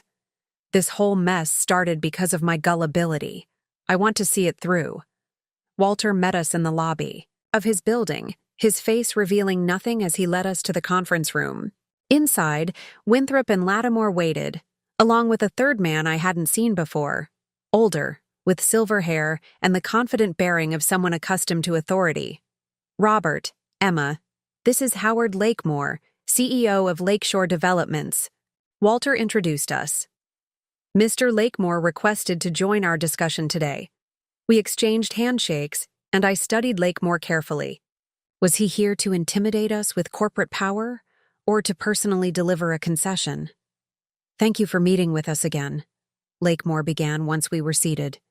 After reviewing the materials you provided, I felt it important to address this situation directly. He paused, straightening the already perfect cuff of his shirt.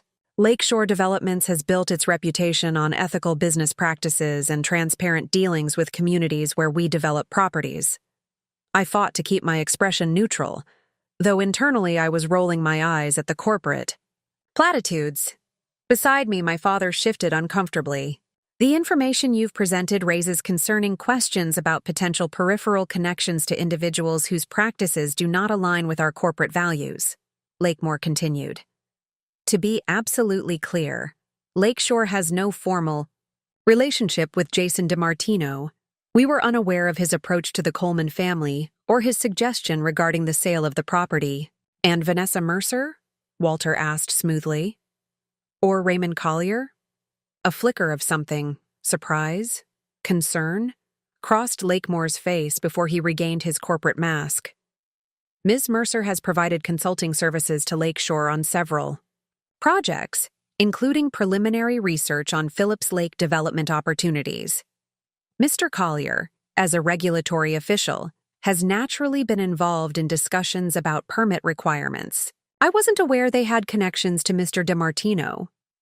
Interesting, Walter remarked, because we have documentation suggesting Ms. Mercer served as an intermediary between DiMartino's operation and various development projects, and Mr. Collier's. Approval patterns show a striking preference for properties where DiMartino has been involved in some capacity. Lakemore's jaw tightened almost imperceptibly. If that's the case, it would be deeply concerning to Lakeshore. We cannot afford any association with potentially unethical practices. I understand, Walter replied, which places you in a difficult position regarding the Phillips Lake property. Lakemore nodded slowly. Indeed. After careful consideration and consultation with our board, Lakeshore Developments has decided to withdraw from the purchase agreement. The words hung in the air for a moment as I processed them. They were backing out. The cabin wouldn't be sold. We'd won. While we maintain that our interest in the property was legitimate and our approach to Mr. Coleman entirely proper, Lakemore continued. We recognize that proceeding under these circumstances could create complications neither party desires. We're prepared to terminate the contract without penalty to Mr. Coleman. My father exhaled audibly beside me. That's very reasonable of you, Mr. Lakemore. However, Lakemore added, his tone hardening slightly, we expect complete discretion regarding this matter. The mere suggestion of impropriety can damage corporate reputations, even when unfounded. Our withdrawal should not be construed as an admission of any wrongdoing. Of course, Walter agreed smoothly. Our concern has always been solely with securing the proper disposition of the property according to the trust provisions. We have no interest in pursuing matters beyond that goal. The meeting concluded with surprising swiftness. After that, Lakemore, clearly eager to extract himself from a potential scandal. Legal documentation would be drawn up to formally terminate the sale agreement, wire transfers would be reversed, and by the end of the following week, the cabin would remain firmly in my father's name, awaiting transfer to me as originally intended by my grandfather. As we left Walter's office, I felt strangely hollow. The victory had come almost too easily. Had Lakeshore been truly innocent, merely backing away from a complicated situation? Or had Lakemore recognized that deeper investigation might reveal genuine connections to DiMartino's fraud network?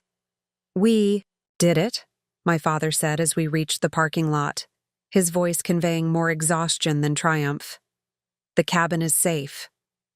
Tyler, who had remained unusually quiet throughout the meeting, finally spoke. "What about DiMartino? He still took our money, Mom's money." "Walter's contact at the DA's office is pursuing that angle," I assured him. "With the documentation you've provided and the connection to other fraud cases, they have a strong basis for charges." "It's not just about the money," Tyler said, staring at the ground. "It's about what he made me do, attacking Grandpa's memory, hurting you, risking the cabin. I need him to face consequences for that." I felt an unexpected surge of sympathy. For all his past entitlement, Tyler had been genuinely damaged by DiMartino's manipulation, not just financially, but emotionally. "He will," I promised. "But Tyler, you need to recognize your own agency too. DiMartino didn't force you to go along with his scheme." "I know," Tyler admitted. "That's the hardest part, accepting that I made those choices, that I was so desperate to prove myself that I ignored all the warning signs." My father placed a hand on Tyler's shoulder. "We all made mistakes here, son. I should never have agreed to sell without consulting Emma, regardless of how promising your business seemed. I let my desire to support you and Brandon cloud my judgment about what was right. They were both being vulnerable in a way I'd rarely seen, acknowledging mistakes, accepting responsibility. It felt like a critical moment in our family's healing, yet I hesitated to join in, part of me still clinging to the righteous anger. That had sustained me through this crisis. "Emma," my father said, turning to me, "the cabin will be yours, as Grandpa intended. But I hope this experience has shown us all something important about family, that it's about more than legal documents and property rights. It's about how we treat each other, how we honor commitments, how we make space for change without losing our connections to the past." His words struck deep, challenging the neat categories I'd constructed. Of myself as the wronged party, of Tyler and Brandon as interlopers, of my father as a betrayer. The reality was messier, more human. "I hope so too, Dad," I said finally. "But trust takes time to rebuild." "We have time," he replied simply, "and a place where we can work on it together. The cabin.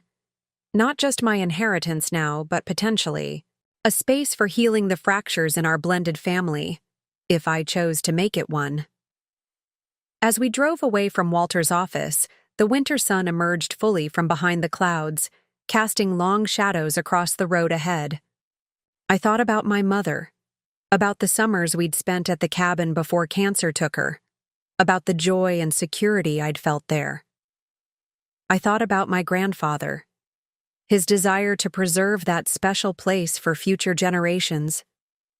And I thought about family, not as a fixed entity defined by blood and legal documents, but as something more fluid, more resilient, capable of withstanding betrayal and finding new configurations of love and belonging. The cabin had been saved. The question now was what we would make of that second chance. 6 months later, I stood on the cabin's weathered dock, watching the sunset paint Phillips Lake in shades of amber and rose. The early summer air carried the scent of pine and the distant sound of loons calling across the water. After the turmoil of winter, the peaceful scene felt almost surreal, as if the cabin existed in a different dimension where time moved more slowly and life's complications faded into the background. The legal transfer of the property had been completed 3 months ago, Walter meticulously guiding us through the process my grandfather had outlined in his trust. My name now appeared on the deed, fulfilling a promise made 15 years earlier. But the journey to this moment had transformed my understanding of what that inheritance truly meant. Behind me, voices and laughter drifted from the cabin. My father was attempting to teach Brandon how to properly grill lake trout, a skill my grandfather had passed down through generations. Tyler was on the phone with his new employer, a legitimate tech startup where he'd started in customer support, humbled enough to begin at the bottom and work his way up. And Sharon, after months of frosty distance, had finally joined us for this weekend gathering, bringing her famous strawberry shortcake as an offering of reconciliation. The past months had not been easy. DiMartino had eventually been located in Arizona, preparing to execute a similar scheme on another family. The criminal charges against him spanned 3 states, with our case providing crucial evidence of his pattern and methods. Vanessa Mercer had turned state's evidence to reduce her own legal exposure, revealing a network of connections between DiMartino, certain development companies, and regulatory officials. Lakeshore Developments had officially dissolved shortly. After our meeting, its assets transferred to a parent company that loudly disavowed any knowledge of improper practices. Raymond Collier had resigned from the Zoning Commission to pursue other opportunities, though the investigation into his approval patterns continued. The public scandal had been painful for all of us. Local newspapers had run stories about the Lake Property Fraud Ring, featuring pictures of our cabin and interviews with other affected families. For weeks, we'd received calls from reporters seeking comments and neighbors curious about the details. The exposure had been particularly difficult for my father, whose reputation in the community had previously been spotless. Yet somehow, our family had emerged stronger. The crisis had forced conversations that were long overdue, about expectations and disappointments, about the complicated emotions surrounding my mother's death and my father's remarriage, about Tyler and Brandon's insecurities, and my own rigid ideas of family. "Mind if I join you?" I turned to find Tyler standing at the edge of the dock, 2 bottles of beer in hand. He'd let his hair grow longer over the past months, and without the expensive clothes and carefully cultivated image he'd previously maintained, he looked younger, more authentic. "It's your dock, too," I replied, accepting the offered bottle. "At least for the weekend." He smiled, recognizing the significance of the comment. 3 months ago, I would never have acknowledged any shared claim to the cabin. Progress. Small, but meaningful. "I still can't believe how close we came to losing this place," Tyler said, gazing out over the water. "All because I was too insecure to see through DiMartino's manipulation." "We all played our parts," I reminded him. "Dad was too eager to support you and Brandon. I was too rigid about my claim. Sharon was too resentful of the past. We created the perfect environment for someone like DiMartino to exploit." Tyler took a long sip of his beer. "I've been thinking a lot about why I was such an easy target. Why the promise of business success was so important to me that I was willing to risk everything, even family relationships. And I think I've spent my whole life feeling like I had something to prove," he admitted. "To Mom, who always pushed us to aim higher. To your dad, who already had a successful daughter. To myself, to justify all the advantages I've had." I nodded, understanding more than I would have expected. "I know something about that feeling. After Mom died, I was determined to be perfect, to get the best grades, to build the best career, to never disappoint Dad or dishonor Mom's memory." "Sounds exhausting," Tyler observed. "It was," I agreed. "Still is sometimes. But I'm learning to be a little gentler with myself, and with others." We stood in companionable silence for a while, watching the sun sink lower toward the tree-lined horizon. From this angle, the lake looked exactly as it had when I was a child. The same dancing light on water, the same silhouettes of pines against the darkening sky. Yet I was different, and so was my family. "Dad asked me to talk to you about something," Tyler said eventually. He wasn't sure how to bring it up himself. I tensed slightly, bracing for some new complication. "What is it?" "He wants to know if you'd consider setting up some kind of shared arrangement for the cabin. Not legally. He's adamant that the property should be yours alone, as Grandpa wanted. but practically in terms of maintenance costs and usage times. I had expected this conversation eventually, though not so soon. The question of how the cabin would function within our blended family had hovered unspoken in the background of our reconciliation. "What do you think?" I asked, curious about Tyler's perspective. He shrugged. "Honestly, I think it makes sense. None of us can use it year-round, and upkeep isn't cheap. But I also understand if you want to keep it exclusively yours. After everything that happened." I thought about my grandfather's intentions in setting up the trust. He had wanted to preserve the cabin as a legacy, to ensure it remained in the family for future generations. But his vision of family had been simpler than the reality I now faced. A reality that included step-siblings and complex relationships that couldn't be neatly divided by blood or legal definitions. "I'd consider it," I said slowly. "Not a legal arrangement, but a family understanding. We could work out a schedule, share the maintenance costs, establish some ground rules." The relief on Tyler's face was evident. "Dad will be thrilled. He loves this place almost as much as you do. And Brandon's actually pretty handy. He could help with repairs." "What about Sharon?" I asked, the question still difficult to voice, without a hint of edge. Tyler hesitated. "Mom's coming around. This weekend is a big step for her. She knows she pushed too hard about selling, that she let her own issues cloud her judgment. I think she genuinely wants to make amends."